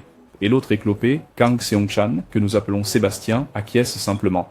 En avançant davantage, à la station de Hongdae, il se demande si cet endroit a toujours été aussi grand. On nous présente la 3e membre, elle s'appelle Lin Junhong, mais nous l'appellerons Julia. Et Julia attire l'attention du groupe et dit « Eh les gars, vous voyez ça ?» Elle leur montre au fond. Il y a un magasin de proximité et ils sont très contents, car grâce à Dieu, ils vont pouvoir remplir leur inventaire de nourriture. Et Junho, qui a déjà changé de couleur de chemise, part en avant, car il a très faim et désire vraiment manger des nouilles. Sébastien, très heureux, dit qu'ils ne pourront pas manger de nouilles, car ils n'auront pas d'eau pour les chauffer. Et il, très souriant, ajoute très effrayée, se demande s'ils peuvent vaincre autant de monstres en une fois. Elle réfléchit à tout ce qu'elle a tenté pour survivre, et même si elle a augmenté son niveau, elle a tellement faim.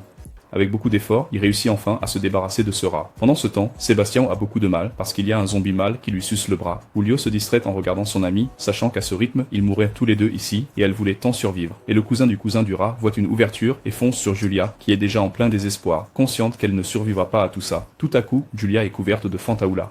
Et le cousin du rat meurt instantanément. Julia, couverte de Fantaoula, ne sait pas ce qui s'est passé, elle sait juste que quelque chose a touché le rat et l'a tué sur le coup. Elle commence à regarder autour, essayant de voir où il est mort. Après avoir vu qui a lancé ce Fantaoula sur le rat, nous entendons une voix derrière, dans un endroit bien sombre. Et vous êtes vraiment bruyant, j'étais en train de dormir. Vous m'avez réveillé, maintenant que je suis réveillé, je suis vraiment en colère, et nous voyons que c'est Prota qui a les yeux de singe, je ne l'ai pas dit, hein, mais ses yeux de singe sont vraiment abusés. Et l'abonné Charles da Silva Sevilla, qui est notre personnage principal, Prota, tient l'autre boîte de Fantaoula, avec beaucoup de rage dans les yeux. Julia, en voyant Prota, réalise que des niveaux et des attributs existent réellement, les choses que Prota a faites sont tout simplement absurdes, et elle regarde Prota. Et elle voit qu'il se prépare à lancer une autre petite boîte, et elle réalise à quel point Charlie est incroyable, car il a tué le monstre juste avec une petite boîte, et Prota lance la 2e boîte de Fantaoula sur la tête du zombie, la décapitant avec une boîte, et le Fantaoula vole dans tous les sens. Qui a soif peut encore courir pour attraper un peu de Fantaoula avant que ça ne tombe par terre. Prota ne joue pas le jeu, sort son arme et commence à canaliser. La pression qu'il exerce déforme même le sol sous lui, et Prota avance à une telle vitesse qu'il est même possible de voir son image résiduelle sur une créature alors qu'il est déjà près de l'autre. Mais Prota montre qu'il est redoutable et arrête d'utiliser son arme, et décide d'utiliser une petite bourrade sacrée, et donne un petit coup sacré à la tête de l'araignée, la décapitant instantanément, et ensuite il transforme la 2e araignée en sucre détox et ouvre un trou dans le sol. Lorsque la première araignée tombe au sol, la 2e était déjà morte, et Julia et Sébastien sont paralysés, incrédules face à ce qu'ils viennent de voir. Ce n'est qu'à ce moment-là que Prota s'arrête pour respirer, car il a fait tout cela. Et maintenant que tous les monstres sont morts, Prota regarde le duo en face de lui. Sébastien le remercie, disant merci beaucoup, et Julia le remercie, disant qu'il l'a sauvé. Soudainement, Sébastien, qui avait été mordu, commence à sentir les effets de la morsure du zombie et ressent une douleur très intense. Il s'agenouille par terre et Julia essaie de l'aider et Prota met la main sur son inventaire pour prendre quelque chose. Il sort une sorte de pommade miraculeuse et la jette dans leur direction, la remettant à Julia. Il lui dit de la frotter sur sa blessure, car cela va être très efficace. Ensuite, Prota demande combien de vitalité il a et Sébastien répond environ 17. Prota plaisante avec Julia.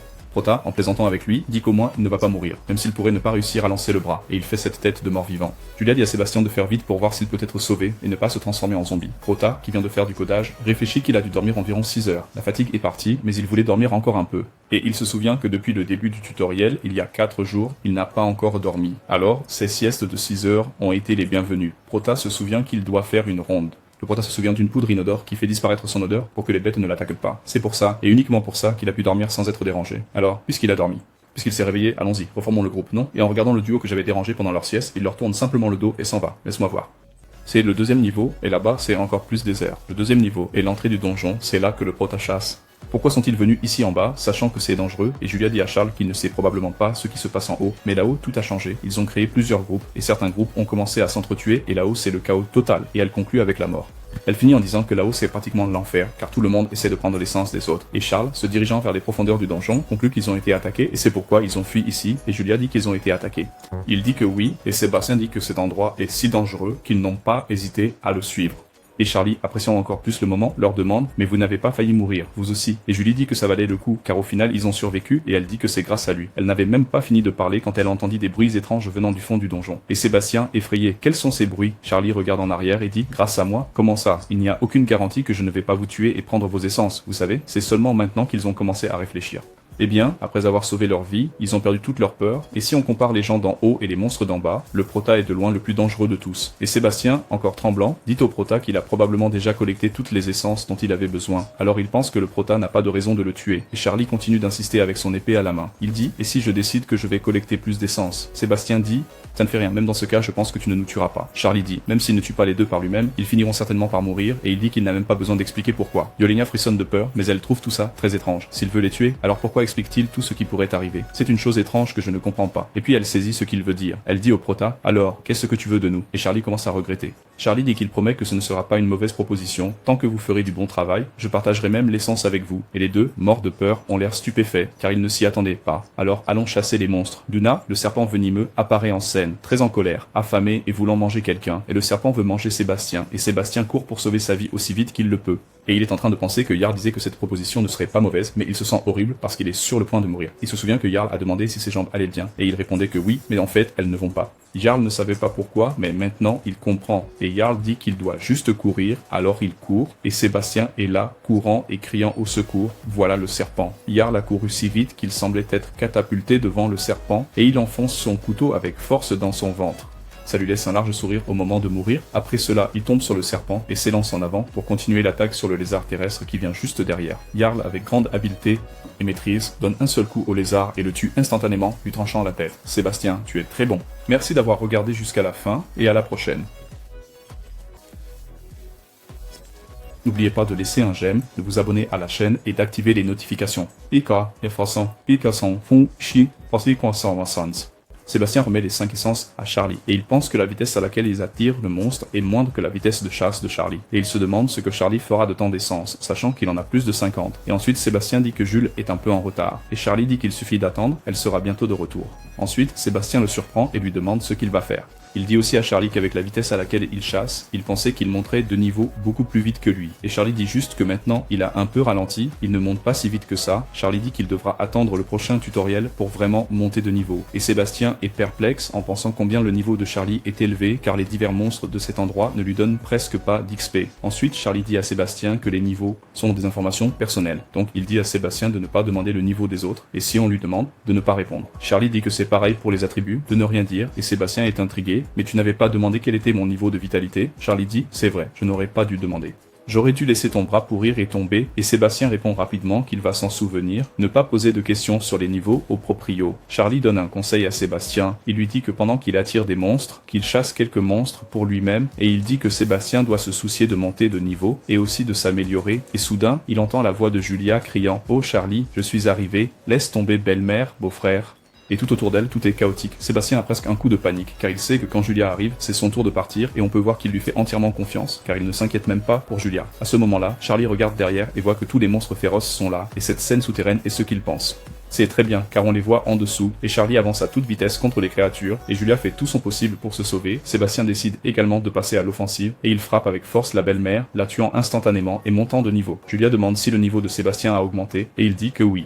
Julia dit que oui, puis elle demande pour elle-même. Elle dit que son niveau a aussi augmenté. Peu de temps après, tous les monstres sont morts, et Sébastien ramasse la dernière essence par terre. Charlie demande si tout va bien avec eux, et il répond que oui, il a fini de tout ramasser et tout va bien. Sébastien demande s'il peut garder cette essence qui est par terre. Charlie dit qu'il peut, car c'est lui qui a tué ce monstre, et après cela, il donne une autre essence à Julia. Il dit qu'avec cela, Sébastien et Julia pourront se sauver. Julia a 50 essences chacun, et Julia dit que oui, elle est très reconnaissante, car il n'avait que 20 essences avant. Et maintenant, avec la vitesse de collecte pendant le prologue, ils ont réussi à rassembler le reste très rapidement.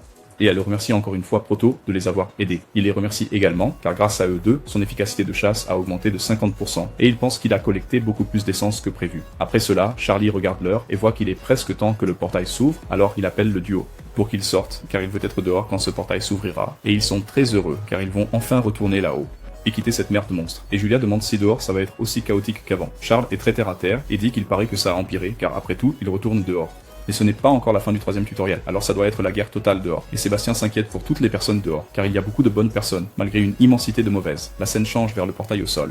Et il y a aussi écrit sur le portail 0/50, c'est-à-dire qu'il faut payer un péage de 50 essences pour que le portail téléporte une personne dehors. Et beaucoup ici sont impatients d'entrer dans le portail et d'avancer. Un figurant vérifie ses essences et voit qu'il en a 45. Il lui en manque 5 pour réussir son défi.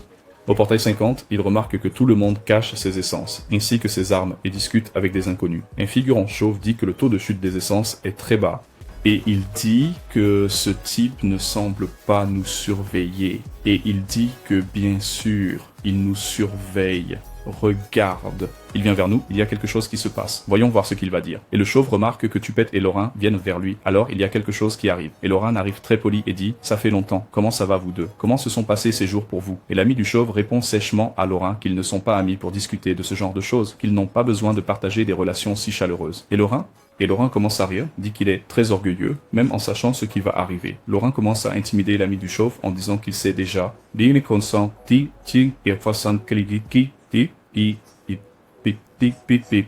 ça va être difficile de sortir de là en tuant les autres et en s'échappant par le portail. Le figurant demande à Pétigno Lourigno combien de d'essence il a besoin. Et Lourigno dit qu'il a beaucoup de bouches à nourrir. Il regarde son ami chauve et dit qu'il a besoin de 700. Le gars est choqué parce qu'il pensait d'avoir bien entendu, mais 700, ça fait peur.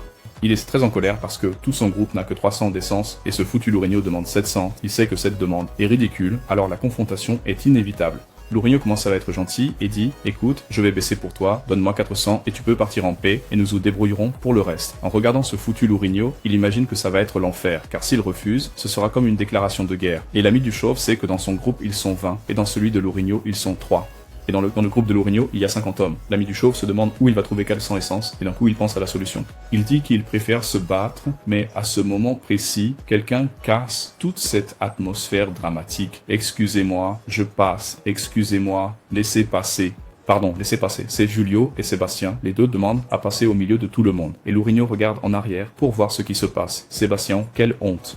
Julio et Lourigno reconnaissent ce grand FTP tout de suite, mais derrière Sebastião arrive le redoutable, Charlie da Silva et Zevedo, ou le redoutable. Ils passent tout le monde, jettent la boîte par terre, et tout le monde est intrigué de savoir ce qu'il y a dedans. Lourigno, faisant semblant d'être ami avec Charlie, lui demande où il était passé. Charlie, sans même lever la tête, répond qu'il avait des choses à faire, c'est tout. Et Lourigno lui demande s'il a réussi à réunir toutes les essences, et Charlie dit bien sûr. À ce moment-là, Charlie sort sa pochette dimensionnelle et commence à verser beaucoup d'essence magique, et tout le monde est bouche bée de voir autant d'essence au même endroit. Il trouve cela fou. Quelqu'un dans la foule demande combien d'essence il a, et un autre dit qu'il doit y avoir au moins 1000 dans cette boîte. Et Pétigno Lourigno pense que c'est un salaud. Comment a-t-il réussi à rassembler autant d'essence? Et Lourigno commence à rassembler son courage parce qu'il a beaucoup d'hommes ici, alors il va rassembler son courage. Alors il sait qu'il peut facilement tuer Prota et prendre toutes ses essences. Il sait qu'au total, il a 50 hommes avec lui, et Lourigno réfléchit que peu importe à quel point le charge est fort, il ne pourra pas faire face à eux tous en même temps. Et Prota, qui n'a pas encore levé la tête, dit ainsi, et Lourigno, tous regardez bien le sol, et Lourigno ne comprend pas quel sol, il regarde et voit qu'il y a une machine là-bas. 100 points c'est trop cher, 100 points c'est trop cher, dit l'un d'eux, et un autre dit que le magasin ne vend pas d'essence, alors ils ne peuvent les acheter qu'avec Prota. Et le blondinet, sortant son couteau, dit ah oui, vraiment? Il pointe son couteau vers le protagoniste et dit tu es un égoïste de censuré. Tu pourrais sauver des centaines de personnes si tu lui donnais l'essence, et maintenant tu veux les vendre? Ça doit être une blague. Le blondinet, plein de suffisance, pointe son couteau vers Charlie et dit et si on n'a pas d'argent, tu vas faire quoi? Et le costaud fixe le blondinet. Et le blondinet et vendre un attribut, je ne savais même pas ça, le blondinet est plein de haine dans son cœur et prêt à faire des bêtises. Et maintenant, il commence à diffamer Charlie, en disant qu'il est un enfoiré. Il a sûrement obtenu tout ça en tuant et en volant d'autres joueurs. Et maintenant, il veut évaluer tout ça par l'argent, et le blondinet demande à Charlie s'il pense que les gens vont accepter ça. Et Charlie le regarde et dit, et si j'ai volé, qu'est-ce que tu vas faire, Julia? Julia, qui est très maligne, qui est derrière Charlie, commence à crier sur le blondinet. Comment peut-il accuser quelqu'un de voler s'il a volé son groupe et tuer tout le monde? Elle crie encore plus fort, disant que le blondinet a tué tous ses amis. Elle lui demande s'il a la moindre idée, jusqu'où elle a dû aller à cause du blondinet. Pour lui échapper et échapper à ses hommes de main, et Sébastien dit que ce n'est pas du tout comme il le raconte, car ils ont été avec Charlie tout le temps, et il n'a rien volé à personne. Sébastien dit qu'il semble que le blondinet a lâché un vent et qu'il est en train de pointer le verre sur le blondinet. Le voleur, et il dit que personne ici ne connaît Charlie. Et le blondinet, plein de suffisance, devient encore plus furieux et commence à l'insulter, avec un grand éclat de dire ma merde. Il menace les trois et dit, et alors, qu'est-ce que vous pouvez faire? Vous deux là-bas, vous pensez être en sécurité à vous cacher derrière Charlie, tous sortent leurs armes et se préparent pour le combat. Le blondinet, très en colère, ordonne à tout le monde de foncer sur Charlie et les deux autres, et de les tuer immédiatement. Et les figurants, pleins de rage, foncent à toute vitesse sur Charlie. Soudain, Charlie décapite deux gars d'un seul coup, car ils ont franchi la ligne sans demander permission, et il regarde le reste et dit « Ah, vous avez franchi la ligne, hein? La ligne? Vous avez franchi la ligne? Non, vous ne pouvez pas franchir la ligne sans permission. » Les deux qui étaient devant tombent à terre, et le reste subit ce premier choc, car ils n'ont même pas vu comment il a fait ça. Parce que c'était très rapide, et maintenant, le blondinet commence à penser à la ligne dont le protagoniste avait parlé. Il se souvient que le protagoniste a dit que quoi qu'il arrive, il ne doit pas franchir la ligne. Et Charlie commence calmement à parler à tout le monde. Écoutez, mon offre tient toujours. Tant que vous pouvez payer, je vous vends des essences, et tous les acheteurs ne pourront entrer dans le cirque qu'après avoir demandé permission. C'est la dernière fois que je le dis. Et Charlie, sans lever la tête, dit que vous achetez ou non. Le choix est à vous. Je ne vais forcer personne. Mais si quelqu'un franchit cette ligne, encore une fois avec d'autres intentions, je ne pardonnerai personne. Et alors le costaud lève la tête, les regarde bien en face et dit « Je vais tuer tout le monde si vous franchissez cette ligne avec d'autres intentions. » Et ainsi, le protagoniste utilise son épée basique Arcane. Le blondinet, qui a encore 48 hommes, est très en colère parce que Charlie a dit et dit.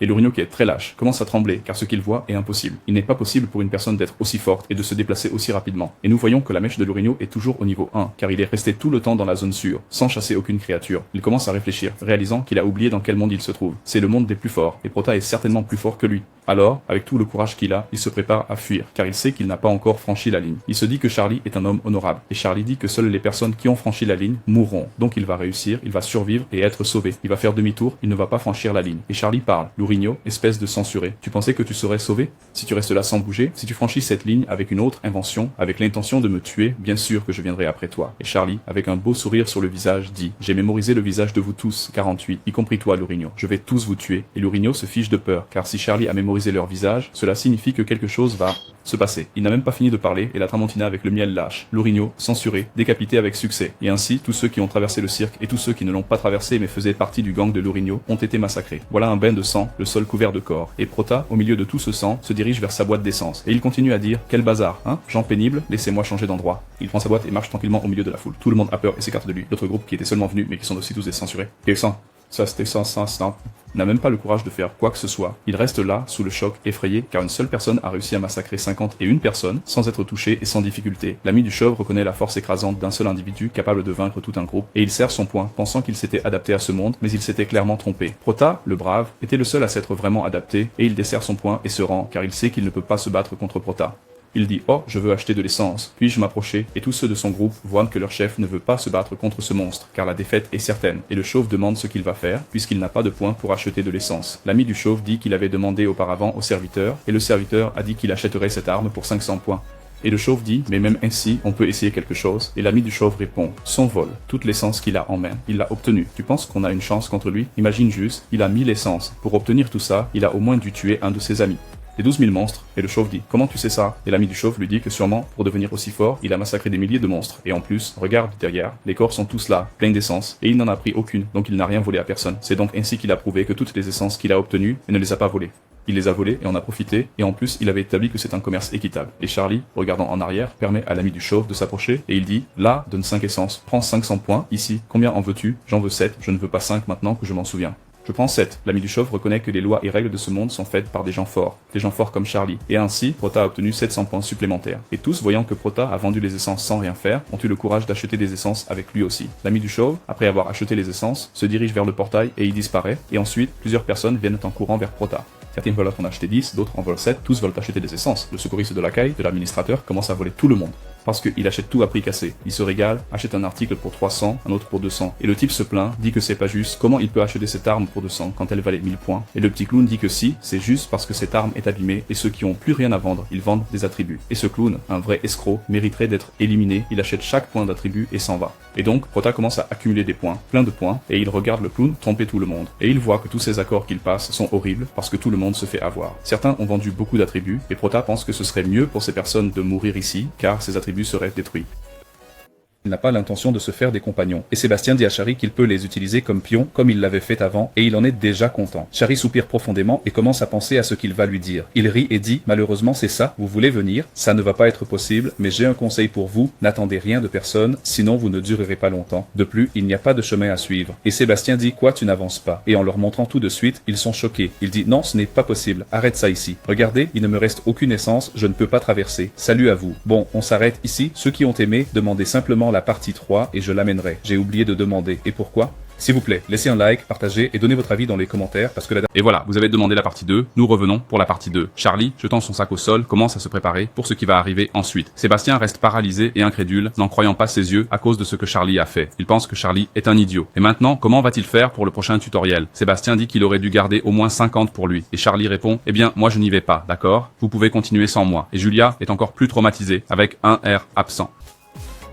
Troisième compétition, troisième à la maison, et le quatrième tutoriel portera sur la défense. Soudain, un inconnu nommé Nari arrive et dit « Alors, tu as vraiment vendu toutes les essences ?» Et Charlie, voyant ce figurant, répond « Oui, pourquoi ?» Il est désespéré, tout tremblant, frémissant, c'était ça. Donc, il appelle la boutique, et soudainement, une présence humaine apparaît à cet endroit. Et Charlie remarque que quelqu'un de très puissant s'approche. Il avait pensé qu'un laquais viendrait pour ouvrir la boutique, car il l'avait demandé, mais quelque chose de très différent s'est produit. Car à cet instant, sortant du portail, apparaît l'administrateur du tutoriel, et ce géant, regardant Charlie, demande « Alors, pourquoi m'as-tu appelé ?» Charlie dit qu'il ne voulait pas l'appeler, il voulait juste appeler un sbire. Et l'administrateur dit qu'il choisit de nouveaux sbires, car il manque de personnel, car il y a quelque temps, ils ont dû réduire le nombre de personnes, et Charlie demande s'il a fait une purge, et l'administrateur répond que non.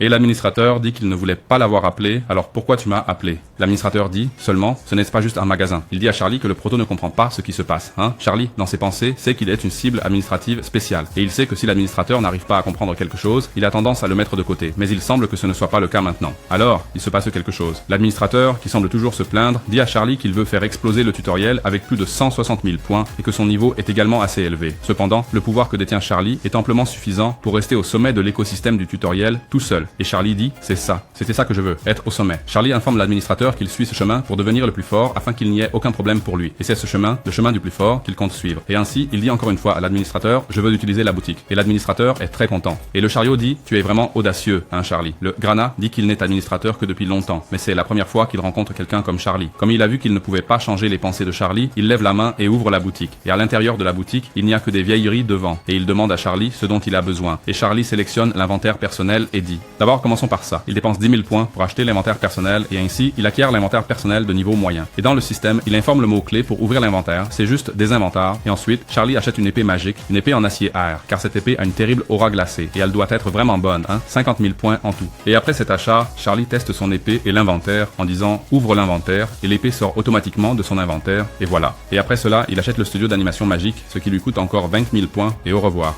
En le voyant équiper tout cela, il réalise que c'est comme il l'avait prévu, car c'est surprenant que l'écosystème éditorial ait été perturbé de cette manière, car ces objets qu'il a choisis ne sont utilisés que dans les étages supérieurs du groupe. Nous voyons le prota très stylé, avec sa gueule de vieux. Et enfin, le gars dit, ah oui, j'ai oublié, il y a aussi ça ici, il achète 4 cristaux de glace, c'est-à-dire, il en achète 4. Waouh! Faites attention, il en a acheté 4 et a dépensé un total de 21 points, puisque chaque cristal coûtait 5000 points. Le gars dit, au administrateur, j'ai décidé d'acheter encore quelque chose, je veux aussi cette épée-là, tu vois, une épée bien aiguisée, bonne et bon marché, ne coûtant que 2000 points. Ainsi, l'épée bien aiguisée va dans l'inventaire du bonhomme. Et l'administrateur est surpris et dit, hey, cette dernier article que tu as acheté, l'épée bien aiguisée, c'est une épée simple mais fiable. Mais elle, au milieu de tout ce que tu as acheté. Cela ne semble rien, les autres choses sont toutes magiques et sont absurdement puissantes en comparaison. Et Charlie répond, ah d'accord, j'ai acheté quelque chose que j'ai trouvé joli. Et ainsi, Charlie qui avait 67 000 points se retrouve retrouve avec seulement 2400 points. L'administrateur commence à sourire et dit « Avec ces objets, personne ne sera en mesure de te défier maintenant, car les participants du tutoriel n'ont pas ce qu'il faut. » Il regarde bien le visage de Charlie et dit « Mais cela ne s'applique qu'aux participants, d'accord ?» Et Charlie a l'air étonné. Le portail s'ouvre, l'administrateur y entre et s'en va, disant qu'il est très impatient de voir ce que Charlie fera à l'avenir. Car il veut voir quel usage Charlie fera de ces objets, et ainsi, le protagoniste se retrouve seul au milieu de cette ville immense et presque vide. Soudain, Charlie commence à ressentir des vibrations et sait que cela commence. En regardant vers le ciel, il voit que le temps restant vient de s'écouler et maintenant, l'enfer va commencer. Le système annonce que le 3e tutoriel est terminé et ainsi, l'image du chronomètre est détruite. Et immédiatement, le système informe Charlie qu'il doit se préparer car l'annihilation du secteur va commencer. Maintenant, nous voyons de nombreux éclairs et une étrange énergie circulant partout dans la ville et le portail qui était à cet endroit commence à apparaître.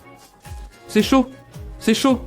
Au secours! Que quelqu'un Et m'aide! la température commence à monter. 30 degrés, 40 degrés Celsius, 50 degrés, 60 degrés, 70 degrés. Les gens agonisent, disant qu'ils ne veulent pas mourir. Et Charlie, entendant cela, sait qu'il y a encore 3 personnes là-bas qui résistent à des températures de 100 degrés Celsius. Il regarde et voit les 3 derniers essayant de supporter la chaleur. Cependant, il est tout frais, comme s'il se trouvait dans la brise du matin et le figurant, presque en train de fondre, demande pourquoi il ne ressent pas cette chaleur et s'il est normal. Et Charlie, se moquant gentiment de lui montre un peu ce qu'il a. Cela se passe quand soudain... Le 176e géant va apparaître et tout cela va se transformer en une mer de feu avoisinant les 400 degrés Celsius et nous voyons la main d'un inscrit qui est mort et est allé en C'est enfer. devenu merveilleux.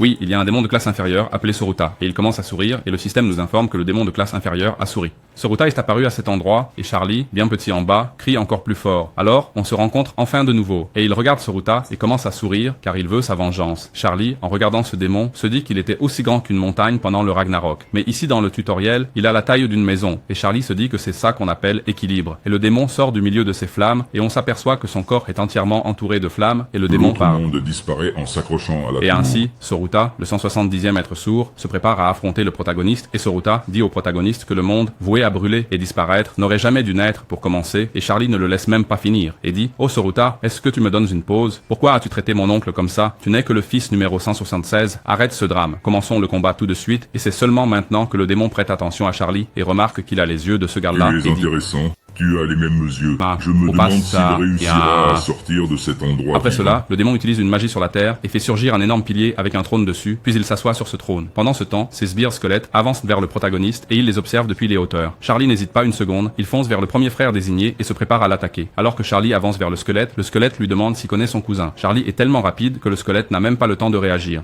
Cependant, le squelette est un squelette habile et son cousin s'appelle Creeper.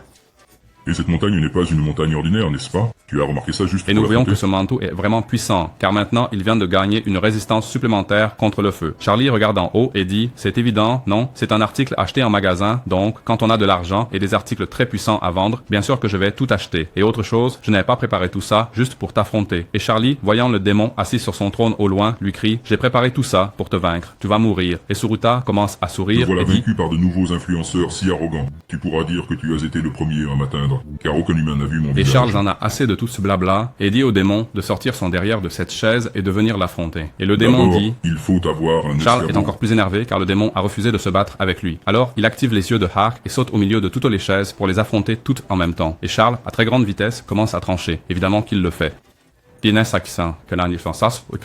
Parvient à retenir toutes ces explosions interminables. Cependant, le bouclier commence à se fissurer. Charles s'en fiche et fonce à nouveau sur les squelettes non insignes. Et à chaque coup, il reçoit une explosion 3 fois plus forte en pleine figure. Mince, je deviens fou. C'est critique. Cet endroit avoisine les 600 degrés. Et Charles, entièrement entouré de flammes, monte de niveau encore une fois, après avoir tué quelques autres squelettes. Charles l'immortel gagne encore dans plusieurs attributs et il remarque que son corps devient plus fort. Charles commence à ressentir les effets de cet endroit, car cela fait déjà 2 heures qu'il se bat contre les squelettes explosifs. Et même avant la pyromancie, pouvant résister à toute cette chaleur, il commence à sentir son corps s'échauffer. Charles voit que sa stratégie ne fonctionne pas. À chaque fois qu'il tue un squelette, il explose à la figure. L'explosion ne fait pas beaucoup de dégâts, mais il n'a pas moyen d'y échapper. Et à chaque fois qu'il tue un non-inscrit, il reçoit une explosion en pleine face, alors il s'arrête et commence à réfléchir à une nouvelle stratégie, envisageant d'utiliser l'explosion de mana pour tuer toutes les créatures à distance. Cependant, les squelettes démoniaques ne cessent d'apparaître, donc cette stratégie ne serait pas très efficace sur le long terme. C'est embêtant, c'est pourquoi Udir serait sans mana, il regarde son bouclier et voit qu'il est déjà en train d'atteindre sa limite, et il va bientôt se casser. Mais Charles sait que c'était déjà attendu, car il a tué plus de 1000 squelettes et a reçu plus de 1000 explosions sur ce bouclier, alors il pense qu'il est temps de faire cette chose. chose. Il y va et commence à utiliser la compétence absolue. La compétence de la 5e série, implicance absolue, il regarde le démon assis sur le trône et dit « petit malin, tu vas pas descendre ici, non. Viens jouer, viens ici. Y a que des faibles ici en bas, montre que t'es le seul fort. Viens ici. » Et le démon, serrant encore plus fort son épée... Ces objets que tu utilises, bien qu'extraordinaires, je suis vraiment curieux de savoir comment tu les as obtenus ici dans le tutoriel. Et Charlie s'étonne avec Zoé, car quelque chose arrive et une immense explosion se produit juste devant eux, générant une onde de choc qui balaye tout au loin. Et oui, le démon est tombé dans la provocation de 5e année. Charlie dit au démon qu'il devrait avoir honte, car il fonce à fond sur quelqu'un, même en étant dans le tutoriel. C'est une simple condition pour ceux qui ne sont pas Et divisés. il pointe son immense épée enflammée vers le croc Mais et tu dit... édiques, tu as ce qu'il faut pour gravir les échelons avec ton instinct et former un Et grade. le démon devient curieux et demande à Alors, Sharky... est-ce que tu t'es sacrifié en donnant ces essences à un camarade parce que tu n'as même pas pris assez pour en obtenir autant que Ixar tu veux? commence à se gratter l'oreille et dit « je t'ai pas déjà dit, je suis juste là pour te chasser. » Et le démon de Baran, Lutra, commence à rire d'Ixar Tu es et dit sérieux? Tu prévois vraiment de me vaincre? Alors, il est juste que je te fasse Et le face. boss, levantant son épée flamboyante, prépare un coup puissant avec son épée. Ixar, dans ce mouvement, se prépare à recevoir ce coup puissant, car il pense qu'il doit aller enflammer abondamment en lui, et le géant frappe le pot de plein fouet. Cependant, il se défend avec son bouclier Ixar. Après avoir reçu le premier coup, il donne le second coup. Est-il sûr de pouvoir vaincre ce boss? Pourtant, le bouclier a déjà subi des milliers d'explosions et ne supporte pas cet assaut puissant. Il montre des signes évidents de faiblesse. Sous une pression énorme, le bouclier se brise, exposant Ixar à l'immense épée flamboyante du boss. Ixar se souvient ensuite du roi singe qui lui parlait, et le conque lui demande s'il veut savoir comment il a obtenu ses yeux. Pendant qu'Ixar réfléchit à cela, le boss, il utilise le pouvoir de l'épée pour lancer un coup de flamme encore plus puissant, dépassant les 3000 degrés Celsius, et le souvenir du passé d'Ixar continue. Il explique qu'en fait, même s'il est fort, il a échoué lors du 3e tutoriel. Il dit qu'il aurait pu vaincre ces petites créatures, mais certaines circonstances l'ont conduit à l'échec, et le singe ne veut pas raconter ce qui s'est passé. Il doit avoir dormi. Je parie que non.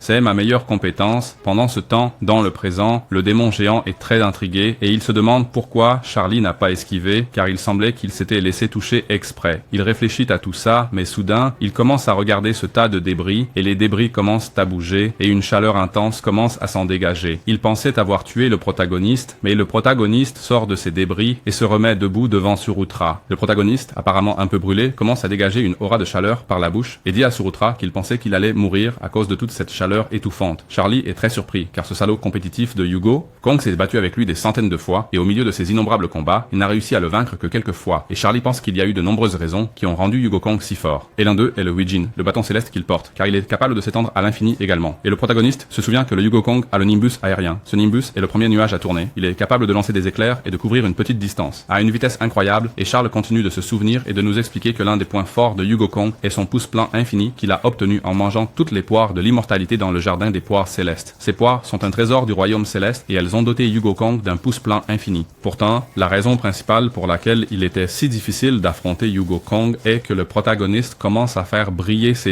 yeux et le système informe qu'il a rempli la condition secrète pour les yeux du singe. Ainsi, ses yeux évolueront et ils évolueront en yeux gris, parce qu'il distingue le bien du mal et est capable de discerner la vérité du mensonge, ce qui améliore sa compétence et le rend encore plus fort. Ses yeux ont aussi l'avantage d'être résistants au feu, et ils confèrent une amplification sensorielle. Mais surtout, c'est la capacité de prévision de bataille qu'il lui apporte, un véritable hack qui indique où l'ennemi va attaquer. Ainsi, le système annonce que le protagoniste a obtenu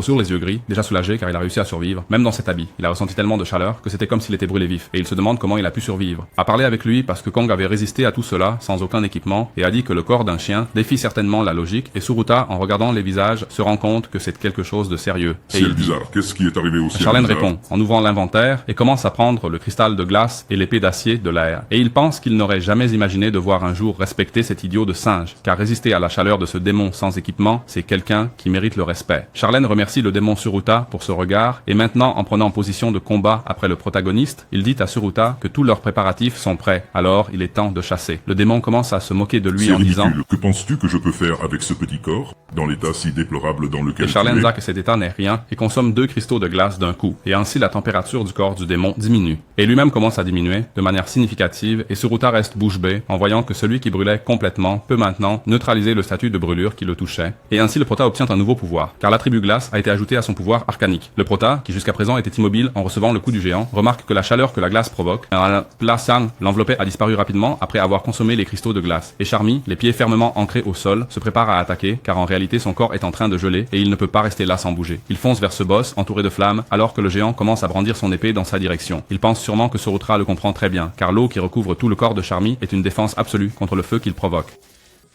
Surutra et les yeux d'Urak absorbent aussi les flammes d'annihilation, réduisant rapidement la température dans le corps du proto, et celui-ci parvient à résister au statut de brûlure. En effet, cette épée géante, qui auparavant avait brûlé au point de le faire presque mourir, n'a plus autant d'effet, car il a 2 racks qui absorbent la chaleur. Surutra se rend compte que ce combat n'est pas normal, car Charmy le repousse en utilisant l'élément opposé, et Charmy, qui a beaucoup de force, repousse l'épée des géants au loin, faisant en sorte que son aura de glace recouvre tout cet endroit. Charmy ne s'arrête pas là, il profite de l'ouverture qu'il vient de créer, et saute sur les géants pour trancher avec précision la côte du démon géant, et maintenant, pour la première fois, le démon géant commence à ressentir la douleur, mais il devient beaucoup plus furieux et Avec dit le nom du 4, combat, 5, 6, le par-dessus et de l'hypothéca. ça va mal tourner et je dois absolument esquiver ça, je ne peux pas être touché. Et depuis le début de la bataille, Charmy n'a jamais désactivé ses yeux de hack et les yeux commencent à montrer quelle sera la trajectoire des boules de feu que le démon lance. Et chaque boule de feu de ce démon vient déjà avec l'enchantement de la petite musique, boule de feu qui tue tout le monde, paf, poum, salut. Et il lance la boule de feu. Exurutra, en lançant cette magie de boule de feu, pense qu'il a finalement tué le Prota, car cela provoque une explosion de chaleur intense qui anéantirait n'importe quel serviteur. 2 secondes plus tard, nous voyons l'épée d'acier aérienne émettre son aura congelante et le Prota commence à sourire car il ne pensait pas qu'il serait possible de survivre à cela, mais en réalité, les objets qu'il utilise sont vraiment surpuissants, et Charmy, plein de feu fourbe. Et le Prota, avec son esprit en ébullition, sait que son corps ne pourra pas résister très longtemps. Ce moment glacé. Pendant ce temps, le seigneur démon géant se prépare à porter un coup d'épée au Prota. Charge immortelle, ou Bravo, sait qu'il doit en finir le plus rapidement possible. Alors, cette fois, il ne bloque pas l'attaque de Sorutra, mais esquive pour préparer une contre-attaque. Charge y va donc à fond, car il ne prévoit pas de conserver sa mana. Ainsi, il change d'épée. Sortez votre épée arcane de l'inventaire et imprégnez-la d'un immense pouvoir arcanique. Il tranche l'une des jambes du géant d'un seul coup, et Sorutra, qui n'avait jamais été blessé, perd un de ses membres. Le démon tombe à genoux, agonisant, car pour la première fois, il ressent une véritable douleur. Il regarde le protagoniste avec une haine pure. Le Prota, qui a commencé à attaquer, ne s'arrête pas une seule minute, et le géant remarque que le Prota a lancé un sort en sa direction, et on nous informe que c'est une explosion de mana. Le géant, avec la jambe coupée, incapable de bouger, reçoit une explosion de mana en plein visage, et cette scène est vraiment humiliante pour lui, car il reste là avec sa jambe coupée et prend un sort en pleine face. Le sort laisse son visage tout bleui, car les dégâts qu'il subit sont très importants. Mais Charlie s'en moque complètement, et avec sa prévision de bataille activée, il ne perd pas une seconde et bondit sur le boss, vers le dos du boss. Le boss, qui il y a environ 2 secondes, venait de se faire trancher une jambe, et il y a 1 seconde avait reçu une explosion de mana en pleine face, n'a même pas le temps de respirer, car le protagoniste est déjà en train de préparer une attaque dans le dos. Charlie place sa main sur le démon élémentaire de feu. Et le démon, agonisant énormément, réalise que Charlie est dans son dos. Alors il sait que Charlie a été trop insolent, car il n'est qu'un gamin qui n'a pas encore gravi la tour. Alors, le démon décide de faire quelque chose. Mr. Root, le démon géant élémentaire du feu, augmente encore plus la température de son corps, en plaçant par d'incroyables 6000 degrés Celsius. Les flammes sont si intenses que le Prota commence à les ressentir. Cependant, son pouvoir de glace commence à résister aux flammes, et le manteau de pyromancie résiste également aux flammes d'annihilation. Richard dit qu'il a utilisé tout ce qu'il avait contre lui. Cependant, la différence continue d'augmenter et le démon élève encore plus la chaleur, atteignant entre 7000 et 8000 degrés Celsius. Lorsque la température au-dessus du boss atteint 12000 degrés Celsius, Shark commence à ressentir une chaleur intense et sa peau commence à se désintégrer. Ainsi, il commence à échouer à résister aux flammes d'annihilation de son combat. Et ainsi, le protagoniste commence à brûler. Il obtient le statut de brûlure. Et maintenant, après avoir été fortement brûlé par le boss, la résistance au feu du Prota augmente de 1, car c'est seulement maintenant que le feu a réussi à l'atteindre avec beaucoup de force. Et Shark, qui tient maintenant à la main l'épée en acier de l'air, lui imprègne son pouvoir. Le pouvoir du feu et le pouvoir de la glace génèrent une immense explosion de variations thermiques. Après ce coup extrêmement puissant, l'épée de l'air ne résiste pas à tant de variations de température et commence à se désintégrer. D'un autre côté, le boss n'a pas non plus résisté, car une énorme quantité de glace est entrée en lui, à l'intérieur de son corps. Et ainsi, le système nous informe que Shari, le brave, a vaincu l'élimination du tutoriel dans le prochain épisode. Brota, encore tremblant, commence à sourire, car il a enfin réussi à tuer ce démon, et son épée, en acier de l'air, commence à se désintégrer et disparaît de sa main. Et ainsi, le système nous informe. Tu as monté de niveau, et Shark crie avec une grande satisfaction qu'il a vraiment réussi à vaincre Soruta. Le système informe. Eh bien, comme je ne peux pas jurer ici, sur YouTube, et que je n'aime pas non plus utiliser des gros mots, je vous laisse lire par vous-même ce que Char a crié. Il a dit que ça va être un voyage, vous connaissez la suite. Alors, suivez son voyage, chers abonnés, ceux qui ne sont pas abonnés, abonnez-vous, s'il vous plaît. Autre chose, dans la première vidéo de cette série, je n'ai pas demandé de like, et de toutes les vidéos, c'est celle où j'ai reçu le moins de likes. Alors, s'il vous plaît, laissez votre like, cela m'aide beaucoup. Beaucoup de travail à faire pour ça. Après cela, après que j'ai beaucoup parlé, le système Inform a déjà obtenu une réussite concevable. Donc, en raison d'une réalisation de quelque chose d'impossible, le calcul de la récompense qu'il recevra sera reporté. Charlie, après ce combat, fait une petite sieste, car il était épuisé et a encore du mal à croire qu'en gagnant ce combat, il se prépare pour l'étape suivante. Il s'assoit et réfléchit. Si le premier pas a été si difficile, à quel point le deuxième pas sera-t-il difficile? Cependant, il en est sûr, il deviendra bien plus fort qu'avant. En regardant ses bras, il se rend compte que ses brûlures ne sont pas encore cicatrisées. Alors, il pense qu'il ne doit pas avoir éteint le feu. Puisqu'il se rend compte que la gelée en lui et que son état n'est pas des meilleurs, il se remémore les moments de la bataille, car il pensait qu'il allait mourir. Il a traversé des moments incroyables juste pour obtenir les yeux gris. Alors, il est temps d'arrêter de se plaindre, car le tutoriel est inutile. Ce n'est pas encore fini, et il sait qu'il a encore un long chemin à parcourir. Ainsi, Charles se dirige vers le cadavre tombé, et il observe le démon. Il remarque qu'il est vraiment laid, sans les flammes, mais il sait que ce cadavre n'est pas un démon ordinaire. Charles commence à ouvrir le cadavre, car il sait qu'il y a toujours quelque chose à récupérer. Mieux encore, comme c'est le cadavre de Solutra, il doit y avoir un très bon objet à l'intérieur. Peu de temps après, il voit quelque chose de brillant, et il sait que c'est ça, le démon. Alors, il a trouvé, et on nous montre un joli joyau rouge, et le système nous informe que c'est le cœur de géant. Ce cœur est classé comme un élixir et contient le pouvoir d'un géant, ainsi qu'une immense quantité de magie. En tenant cet objet dans sa main, il est très enthousiaste à l'idée de le consommer, mais s'il le consomme maintenant, il mourra certainement, car son corps n'est pas suffisamment fort. Charles sait qu'après avoir consommé cet objet, il subira une transformation physique majeure. Il subira une transformation physique très intense, mais pour cela, il doit d'abord augmenter considérablement sa vitalité. C'est la seule manière de consommer cet objet. Soudain, quelqu'un interrompt les pensées de Charles et dit « Hé, je suis là, tu le sais, tu as fini tout ce que tu avais à faire, ou dois-je encore attendre ici ?» Charles range cet objet dans son inventaire et répond « Hé, tu es revenu, je pensais qu'un subalterne viendrait. » Et l'administrateur dit « Ah là là, je ne sais pas pourquoi c'est toujours toi qui fais ces choses-là. » Et Charles, sautant du cadavre du démon, dit qu'il a encore un long chemin devant lui. L'administrateur commence à sourire et dit « Oui, l'équilibre du tutoriel a été complètement détruit, les autres administrateurs ont arrêté pas de me harceler à cause de toi, et je vais te dire, tu me tapes sur les nerfs, tu as terrassé les zombies dès le départ. Tu es la deuxième. » Pourquoi? Il reste combien de temps? Le quatrième tutoriel, et l'administrateur dit « Il reste 4 heures. » 4 heures, c'est amplement suffisant. Emmène-moi là-bas, je vais tout exploser. L'administrateur répond « Ah, c'est bien sûr, bien. » En serrant la main du prota, l'administrateur dit qu'il a eu une discussion avec les autres administrateurs sur le type de récompense qu'il devrait recevoir pour l'acte qu'il a accompli. Et la discussion a été longue, mais voilà. Et Charlie reçoit 10 000 points, et maintenant il reçoit une compétence très intéressante. Et le premier jour, il reçoit 3 points de plus dans tous ses attributs, comme s'il avait monté de 3 niveaux. Et il reste là à réfléchir. Vas-y. Estrella Matadora des cieux n'avait jamais entendu parler de cette compétence, car il pensait qu'il connaissait toutes les compétences. Mais c'est la première fois qu'il en entend parler. Cette compétence est une compétence de rang supplémentaire, et il sait que ce type de compétence n'est pas quelque chose qu'il peut trouver n'importe où.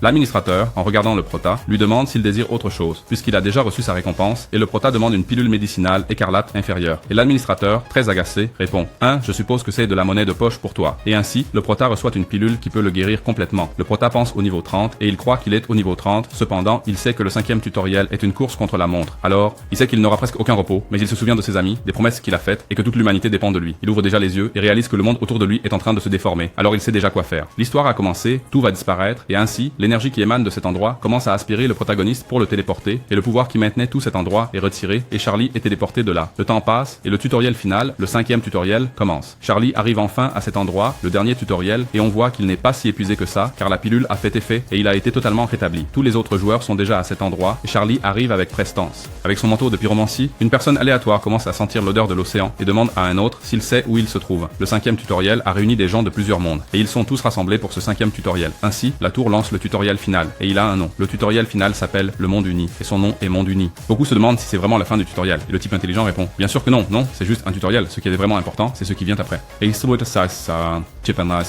alors, taisez-vous. Le système vous informe que l'île Baraganda est en train de couler lentement dans la mer, et le système informe qu'il n'y a qu'un moyen de s'échapper de cette île qui coule. Tuez le boss au sommet de l'île, et apparemment, ce boss est un boss de raid nécessitant une équipe. Alors, chacun recevra des points en fonction de sa contribution pour vaincre le chef, et cela devrait être un raid assez facile, car le temps qu'il leur a donné est de seulement 30 jours. Incroyable. Un raid de jours au lieu d'heures, et le chronomètre est sur le point de démarrer, 720 heures jusqu'à la fin du raid. Tous les joueurs sont abasourdis, car ils ne s'attendaient pas à un raid d'1 mois. Le protagoniste pense que tout le monde est surpris, parce que les autres tutoriels duraient de 1 heure à 4 jours. Mais ce tutoriel de 30 jours promet d'être vraiment bon. Mais d'un autre côté, cela signifie que le boss est très difficile, qu'ils vont prendre 1 mois pour le vaincre. Alors, le protagoniste en est certain, le boss doit être extrêmement puissant. En regardant autour de lui, il commence à remarquer que certains figurants ont déjà compris que ce raid sera très difficile. Et l'un des figurants un peu étrange a une idée brillante, car il sait que cela va être très difficile et probablement compliqué. Il propose, puisque tout le monde est réuni ici, pourquoi ne pas former une équipe? Beaucoup commencent à être d'accord, et ainsi, ils commencent à monter l'équipe. Et le figurant qui a eu l'idée demande à tout le monde de se présenter, mais la personne encapuchonnée présente sur place dit qu'elle refuse, qu'elle ne se présentera pas, puis en regardant tout le monde, elle dit « Allez, on y va ». Qui a dit que nous ne sommes pas compagnons? Un compagnon est quelqu'un en qui vous pouvez avoir confiance pour protéger vos arrières et qui vous défendra contre tout ennemi.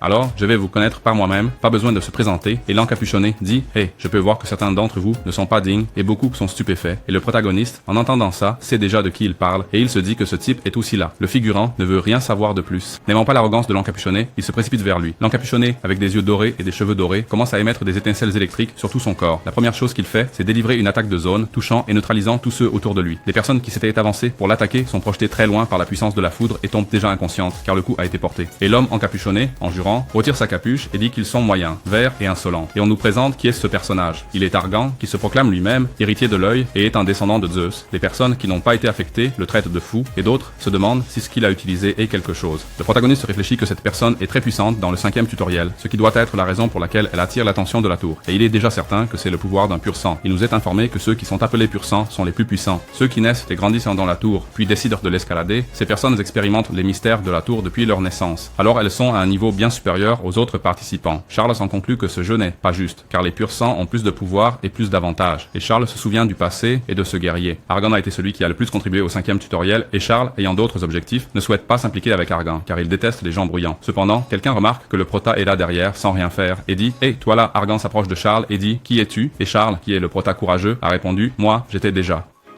Tu ne voudrais pas former une équipe avec lui, et le prota, qui est très confiant, dit que non, il est tranquille, il va rester seul. Et Argan, qui n'avait jamais été rejeté, reste bouche bée, et voyant le prota s'éloigner, dit alors « Attends, probablement tu ne sais pas qui je suis ». Et Charles répond qu'il s'en fiche de savoir qui il est tranquille, salut. Comment cet enfoiré peut être aussi rapide? Il l'a poursuivi dès qu'il est parti, mais n'a même pas réussi à l'atteindre. Et Argan, je trouve ça le plus incroyable, c'est que Proto semble ne pas utiliser de capacité d'augmentation de vitesse, c'est sa vitesse naturelle. Et j'ai froid. Et le proto est perché sur une branche d'arbre, observant autour de lui et ressentant tout ce qui l'entoure. Il réalise qu'il a déjà perdu Argan de vue, car il n'y a personne dans cette région. Charlie est très impressionné par Argan, car bien que sa spécialité ne soit pas la vitesse, mais plutôt la force brute, il est très rapide. Charlie saute de ce grand arbre, car il n'y a rien autour qui puisse le gêner, et il repense aux paroles de l'administrateur, qui disait que l'équilibre du tutoriel était complètement faussé. Maintenant, il comprend pourquoi, ce n'était pas seulement à cause de lui, c'était parce que ce hara est également très puissant par rapport au jeu, et le proto aussi. Regarde devant toi, car il est arrivé à la cachette qu'il cherchait. Laissant tout cela derrière lui, il dit que ça n'a rien à voir avec lui, alors il va juste se concentrer sur Temum, qui est celui qu'il veut. Et un message du système apparaît indiquant qu'il a vaincu une gnoll, et le taux de complétion de l'étoile tueuse du ciel a augmenté de 0,001%. Et Charles continue impitoyablement à tuer plusieurs gnolls. Cependant, après en avoir découpé une dizaine, il s'aperçoit qu'à chaque fois qu'il en tue un, cela n'augmente que de 0,001%. Et après en avoir tué 10, il remarque que ça n'a augmenté que de 0,001%, ce qui va prendre du temps. Charles me contredit en disant qu'il a tué une dizaine d'entre eux et que le taux de complétion n'a même pas atteint 0,001%. Et il sait que s'il veut faire évoluer sa compétence, il devra tuer des monstres bien plus forts que lui. Et le sol est couvert de cachou et des gnolls reposent à jamais. Charles sort de son inventaire une poudre inodore et commence à la disperser dans l'air, car son objectif à cet endroit n'est pas de chasser. Son corps s'est bien assez rétabli du combat qu'il a mené. Et l'aura de glace qui entourait son corps s'est complètement dissipée et maintenant il est prêt pour cela. Ouvrant son inventaire, il retire cet objet car c'est la meilleure aura à utiliser et le système nous informe que c'est le cœur du géant. C'est le cœur du géant, et Charles se souvient de ce qu'Hercule lui a dit, qu'il lui avait demandé de prêter une grande attention à ses explications. Il dit que le cœur du géant doit être consommé, et il affirme qu'il est important de le faire avant la fin du tutoriel. Ainsi, Charles croque dedans et en mange un morceau, et immédiatement, il ressent un changement dans son cœur, et ses veines commencent à changer radicalement. Le système informe qu'il a obtenu l'énergie vitale dont il avait besoin. Des géants et des démons, et après cela, le sang du géant et le sang du démon commencent à pénétrer dans le corps du protagoniste. Et Charles commence à ressentir une douleur atroce, et ainsi se déroule une lutte à l'intérieur de Charles entre le sang, l'humain, le géant et le démon, en plus de cette pierre qui est bien trop chaude, et Charles commence à être cuit de l'intérieur. Et ainsi, un combat se déclenche à l'intérieur de Charles entre le sang.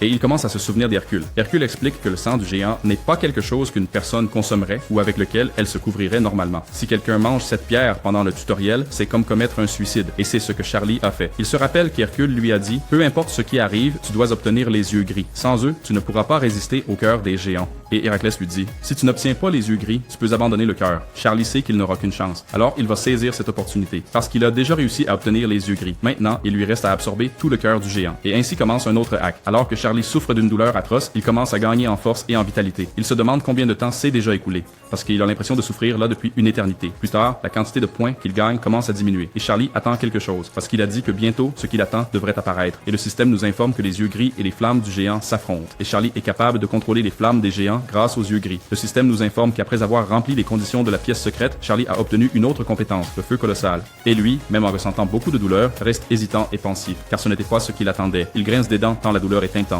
Il se demande c'est quoi ce feu colossal. Il n'en avait jamais entendu parler. La compétence qu'il espérait était autre chose. Pourtant, elle n'est pas apparue. Et Charlie commence à rouler par terre, tellement il souffre, semblant devenir fou, car cela fait longtemps qu'il ressent cette douleur, une douleur qu'il ne pouvait pas supporter. Le temps passe, la nuit tombe, et voyons comment se porte le prodige.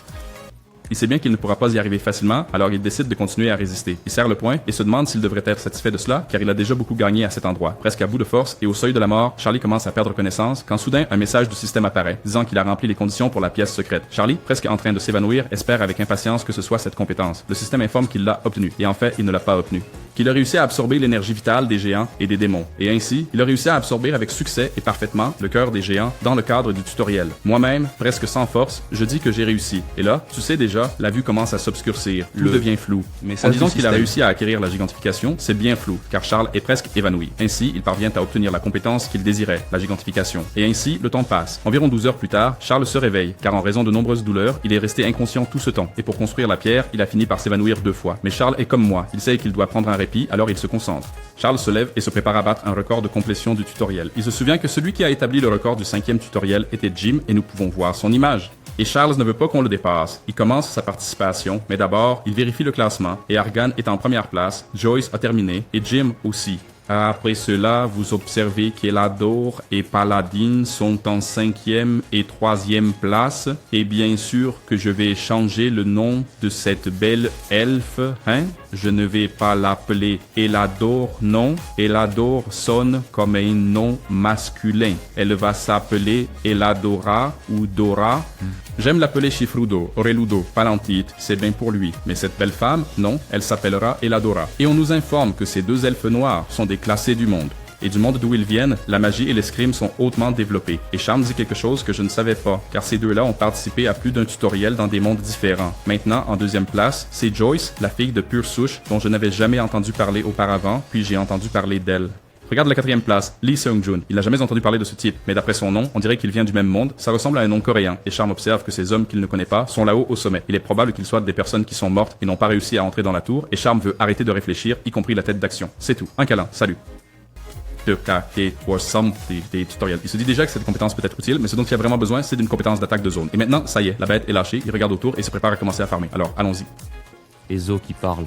Humain, montrez votre visage, on va l'écraser. De charge. En regardant cette tribu d'orques, il se dit qu'ils sont parfaits pour tester le feu colossal. Une mana imprégnée de feu commence à s'échapper de son doigt. Peu de temps après, un gigantesque incendie engloutit tout le village, car la capacité feu colossal est bien plus puissante que Proto ne l'imaginait. Proto a pratiquement incendié tout le village en même temps, et les pauvres orques de peur. Et peu de temps après, le Proto passe de la 15 000e position à la 2e et il ne cesse de monter. Et Argana. Argana ne connaît pas le nom du Proto, mais c'est assurément ce type-là, car personne ne grimperait dans le classement aussi vite. Et il esquisse un petit sourire, trouvant cela très intéressant. Dans cette compétition pour savoir qui sera le premier, c'était exactement ce dont il avait besoin. Argana pensait que Charles n'était qu'un peu rapide, car il ne s'était jamais vraiment distingué. Mais maintenant, en regardant le classement, Argana réalise que le Proto est également très fort. Charles, qui était derrière Argana, se retourne en souriant et dit que c'est parce qu'il a vu le nom d'un gars qu'il veut recruter. Ensuite, Argana demande à Dion s'il veut être recruté et Argana répond que oui. Argana dit que dans son équipe, il n'y a qu'une seule place, et cette place est pour le pro. Une fois son équipe formée, Argana se met en route pour la véritable chasse. Un peu plus tard, quelqu'un utilise un sort de détection et dit « Argana, c'est ici l'endroit. » D'accord. Et celui qui dit avoir trouvé l'endroit, c'est Paladin, un hybride d'elfe et d'elfe noir. Argana, de son côté, est très irrité. Pourquoi? Parce que Paladin l'a appelé vieil homme. Après cette petite crise, il se calme et remercie l'elfe d'avoir localisé l'entrée. Ensuite, il rentre à la maison. Il dit à tout le monde de reculer car il va utiliser une habilité puissante et il ne veut blesser personne. La bande prépare un coup de poing énergisé et avance. Le coup de poing était si puissant qu'il a déplacé tout le sol autour. Ji-Hong, regardant ce gigantesque trou, demande si c'est l'endroit où il a donné le coup de poing. Ji-Hong est le dernier à sauter dans la caverne et il remarque que cet endroit est très spacieux. Elko se demande s'ils vont patrouiller la caverne avant de commencer à se déplacer. Après cela, il regarde Argan et demande quel est le problème. Et Argan observe qu'il y a quelque chose d'étrange à cet endroit. En effet, il sait que normalement, dès qu'il sauterait à cet endroit, le message de découverte de la Mazmorra devrait apparaître. Et il regarde ce grand trou et se demande si quelqu'un l'avait déjà trouvé là-haut. Et soudain, quelqu'un l'appelle en disant « Capitaine, viens ici ». C'est John qui attire l'attention d'Argan et il lui dit de regarder le tableau des classements. Il ouvre immédiatement les classements et voit Charlie en première place et lui en deuxième. Il est choqué car il n'a même pas remarqué quand Prota l'a dépassé et il est très impressionné car depuis ce premier moment sur l'île, où il n'a pas réussi à rattraper Prota, il n'a plus jamais douté. Et voilà, un tas de myriapodes écrasés, pas seulement un ou deux, il y en avait plusieurs piétinés, avec cette vitesse incroyable qu'Argan possède. C'est ça, le dogme. La tour de Joyce, née d'une famille de mercenaires qui utilisent la magie et elle ne ferme jamais les yeux. Mais comme je l'ai déjà dit, et Goku a de nombreuses méthodes pour localiser une personne. Vous pouvez le localiser avec le déplacement de l'air, la respiration, repéré par la chaleur corporelle, les battements du cœur, la sonorité, voir le flux de mana que la personne émet et bien d'autres méthodes. C'est pourquoi je pense qu'il n'a même pas besoin de ses yeux. Il reste simplement les yeux fermés. On dirait presque un chaka de la Vierge et Argana. Il dit que tout ça est arrivé au bon moment, car ils sont arrivés à un croisement. Il précise qu'il va suivre un chemin, tandis que l'autre sera dirigé par Dora et Palandi, chacun suivra un chemin différent. Cependant, ils resteront en contact tout le temps. L'équipe des elfes comprendra également Joyce, Géon, Typhon et Fali, tandis que l'autre équipe sera composée d'Argan et des figurants sinueux. Argan dit que cette équipe n'a pas besoin de s'inquiéter, car tant que Joyce sera avec eux, ils seront en sécurité. Ainsi, la délice de Joyce prend la responsabilité de protéger tout le groupe, et elle dit au revoir aux autres, leur disant qu'ils se retrouveront bientôt. L'équipe d'Argan va d'un côté, et celle de Joyce de l'autre. Quelque temps plus tard, on voit quelqu'un utiliser la compétence Explosion de mana, c'est Géon, et il fracasse tous les monstres devant lui grâce à sa grande maîtrise de la mana. Ensuite, on voit Joyce se déplacer à une vitesse fulgurante, prête à découper avec ses propres mains, et ainsi elle tranche ici, elle tranche là, elle tranche avec précision. Et en peu de temps, l'équipe de Joyce parvient à vaincre toutes les centipèdes, et le figurant avec la hache dit que chasser pendant des heures est devenu son style, ce avec quoi John est d'accord, et mentalement, il pense qu'il est tellement épuisé qu'il ne peut utiliser l'explosion de mana que 2 fois de plus. Ainsi, il envisage de rationner sa mana pour le boss, et en parlant de boss, lorsqu'il avance, une immense porte se trouve devant lui, et John, il n'y parvient pas. Fait remarquer qu'il n'est pas sûr, mais peut-être que c'est la salle du boss qui est devant eux. Alors Dora demande, comment ça, une salle de boss? John explique que sur sa planète, il jouait à un jeu vidéo, et derrière des portes comme ça, il y avait un boss, et Joyce s'approche de lui, leur dit de ne pas baisser leur garde simplement parce que la chasse est terminée, et affirme qu'on est bien plus proche de la mort quand on perd sa concentration, et se relâche comme ils le font. John acquiesce et se prépare à regarder les classements, quand soudain, il se Là-bas, fige. tu peux voir ce qui se passe avec Et le Joyce classement. demande, alors, quel est le problème? Pourquoi tu réagis ainsi? Et lui, bégayant, répond, Lai. Soudain, ils commencent tous à sentir une énergie très puissante parcourir tout l'endroit, et les figurantes se demandent qu'est-ce qui se passe. L'autre dit que cette mana est apparue et a traversé la porte, donc quelque chose se passe derrière celle-ci. Et Joyce prend immédiatement les devants et leur dit de se préparer et que chacun aille à sa position. John pense que le tremblement qui vient de se produire et l'augmentation des points pour la première place sont certainement connectés. Joyce commence à ouvrir la porte, se demandant si ce type, Charlie, est à l'intérieur. Et juste après être entré dans la salle du boss, il y a une scène assez particulière surprenant tout le monde. De tous les côtés, et des morceaux de créatures partout. 2 secondes après leur entrée, un message du système apparaît annonçant que le raid du boss est terminé. Joyce, fini. Et les autres restèrent dans cette confusion, essayant de comprendre ce qui se passait là-dedans. Et John regarde devant et il frissonne de peur, car il sait que c'est lui. En regardant le classement, il remarque que les points de charme montent rapidement. En levant les yeux, il ne voit que la silhouette de Charme, avec ses yeux gris et incandescents. Et quand le score du protagoniste cesse d'augmenter, il a déjà plus de 10 000 points. Ah! Allume la lumière, je ne vois rien. Ah, maintenant, oui, je peux mieux voir. Je vais zoomer sur les yeux du prota. Ouais, les yeux du singe brillent vraiment. Tu te souviens? Peu de temps avant, il était dans son combat frénétique contre le boss. Le boss était fort et grand, mais il n'avait aucune intelligence. Impossible. Alors, il suffit de couper et d'esquiver. Et peu de temps après, ce boss, pourtant si solide, a été vaincu. Et lui-même, une fois de plus, monte de niveau, en augmentant également sa force, son agilité et son pouvoir arcanique. Charles pense qu'il doit tester toutes les compétences qu'il possède. En faisant cela, il sait qu'il parviendra à améliorer la puissance de son combat, couvrant la maîtrise et toutes les autres compétences. Mais il sait que pour moi, ce n'est pas le Wastime. Et Charles est aussi un peu ennuyé, car sa vitalité est faible et cela limite sa gigantification. Et le système informe qu'il a obtenu 3000 points en terminant le salon du boss. Tuer ce boss a fait augmenter de 1% le taux de complétion de la compétence étoile tueuse du ciel. Et Charles est très content car 1% est 1000 fois mieux que lorsqu'il gagnait 0,0001 à la première fois qu'il tuait. Le prota s'appuie sur la carcasse de la bête morte et monte sur le boss. Il réalise que tuer des centaines, voire des milliers de créatures n'est pas la solution pour augmenter sa compétence étoile tueuse des cieux. Il devra se concentrer sur l'élimination de boss de haut niveau comme celui-ci, voire de niveau encore plus élevé. Alors, Charles élabore un plan, augmenter le taux de complétion de l'étoile tueuse des cieux. Il entend un bruit et regarde devant lui, et il semble que certaines personnes entrent. Et sur la carcasse du boss, il dit « Bon. Et alors, vous êtes en retard ou quoi? Ce type vient de mourir. Il n'y a ni expérience ni récompense pour vous ici. Nous voyons que ceux qui sont arrivés à cet endroit sont l'équipe de Joyce. Et la belle Elfie est très surprise de voir le prota en 2e place. Et le figurant est sous le choc, car il ne peut pas croire qu'il a tué le chef tout seul. Et John est encore plus choqué, car il sait que le capitaine, connu comme la personne la plus forte du tutoriel, est celui qui a tué le chef. Alors, il se demande s'il réussirait à affronter le boss tout seul, donc cette personne est certainement plus forte qu'Argan. Il regarde tout autour de la salle et voit de nombreuses traces au sol, pas seulement de sang, mais tout est sens dessus-dessous et en morceaux. Et Géom se demande quelles sont les compétences qu'il possède, car ils ont suivi le même tutoriel, et ce type est un monstre, une bête déchaînée, et il n'est pas surpris par le capitaine qu'il est. Pose des questions idiotes et lui demande « Hey, tu es Charlie? Où sont tes compagnons? Ils ne sont pas avec toi? » Et Géom est maintenant sûr qu'il doit le recruter dans son équipe, car il sait qu'il peut être quelqu'un de très dangereux. Ensuite, Géom, le roi des questions stupides, propose au protagoniste, puisqu'il est seul, de rejoindre son équipe. Charlie, assis sur la carcasse du boss, remarque que Géom est un Coréen tout comme lui et le protagoniste, en regardant tous les participants, remarque que Dora est parmi eux, donc c'est sûrement l'équipe d'Argan. Charlie pense qu'ils ont probablement divisé l'équipe en deux, car Argan n'est pas là. Il regarde la charmante Joyce, qui se rend compte qu'il ne la reconnaît pas de sa vie antérieure et ne sait même pas qui elle est. Le protagoniste suppose qu'elle est Joyce, une joueuse très forte, car ils étaient au rang 3, juste derrière Argan, et la femme aux yeux fermés garde toujours les yeux fermés. En regardant tout autour, Charlie, en analysant tous ceux qui sont là, conclut qu'Argan a choisi de bons compagnons et que cette équipe a un avenir brillant. L'impatient John demande la réponse du protagoniste. Il répond qu'il le remercie, mais qu'il ne veut pas, qu'il préfère rester seul. John dit qu'il s'y attendait, puisque le capitaine aussi a été rejeté par lui, et Joyce demande s'il prévoit d'affronter le boss de ce raid seul. Elle dit qu'ils ont 1 mois pour terminer ce tutoriel, et que le boss a été conçu pour que plusieurs personnes ensemble puissent le vaincre, et non pas une seule personne. Et Charlie, qui est très courageux, dit « Et alors ?» Charlie sait que l'objectif final du tutoriel est les équipes, mais il sait qu'il ne peut pas entrer dans une équipe, car s'il le fait, il ne parviendra pas à augmenter son niveau comme il le souhaite, et Charlie commence à parler avec lui et termine le tutoriel. Ce qu'ils veulent, il n'a même pas le temps de finir sa phrase que tout commence à trembler. Dora parle à John et lui dit qu'elle a contacté Argan télépathiquement pour lui dire qu'ils ont trouvé Charlie. Elle ajoute que ce tremblement doit être dû à son déplacement, car il a dit qu'il arriverait ici en un instant. John sait que cela pourrait vraiment mal tourner. Argan arrive en zigzagant à très grande vitesse, à une vitesse incroyable, et il saute très rapidement sur l'endroit où se trouve Proto, et Argan, face à face avec Charlie, dit qu'il l'a finalement trouvé. Cependant, Charlie, qui est très audacieux, attrape Argan par la tête en un instant et ne le laisse pas continuer à parler, puis heurte sa tête contre le corps mort du boss. John, Dora et Joyce sont très surpris par ce qui s'est passé, car leur capitaine est quelqu'un de très fort. Alors, à quel point cet individu doit-il être puissant pour attraper le capitaine et lui cogner la tête contre le boss? Et les figurants là-bas restent paralysés de peur. En tout cas, restez avec Dieu et merci beaucoup d'avoir regardé. À la prochaine vidéo.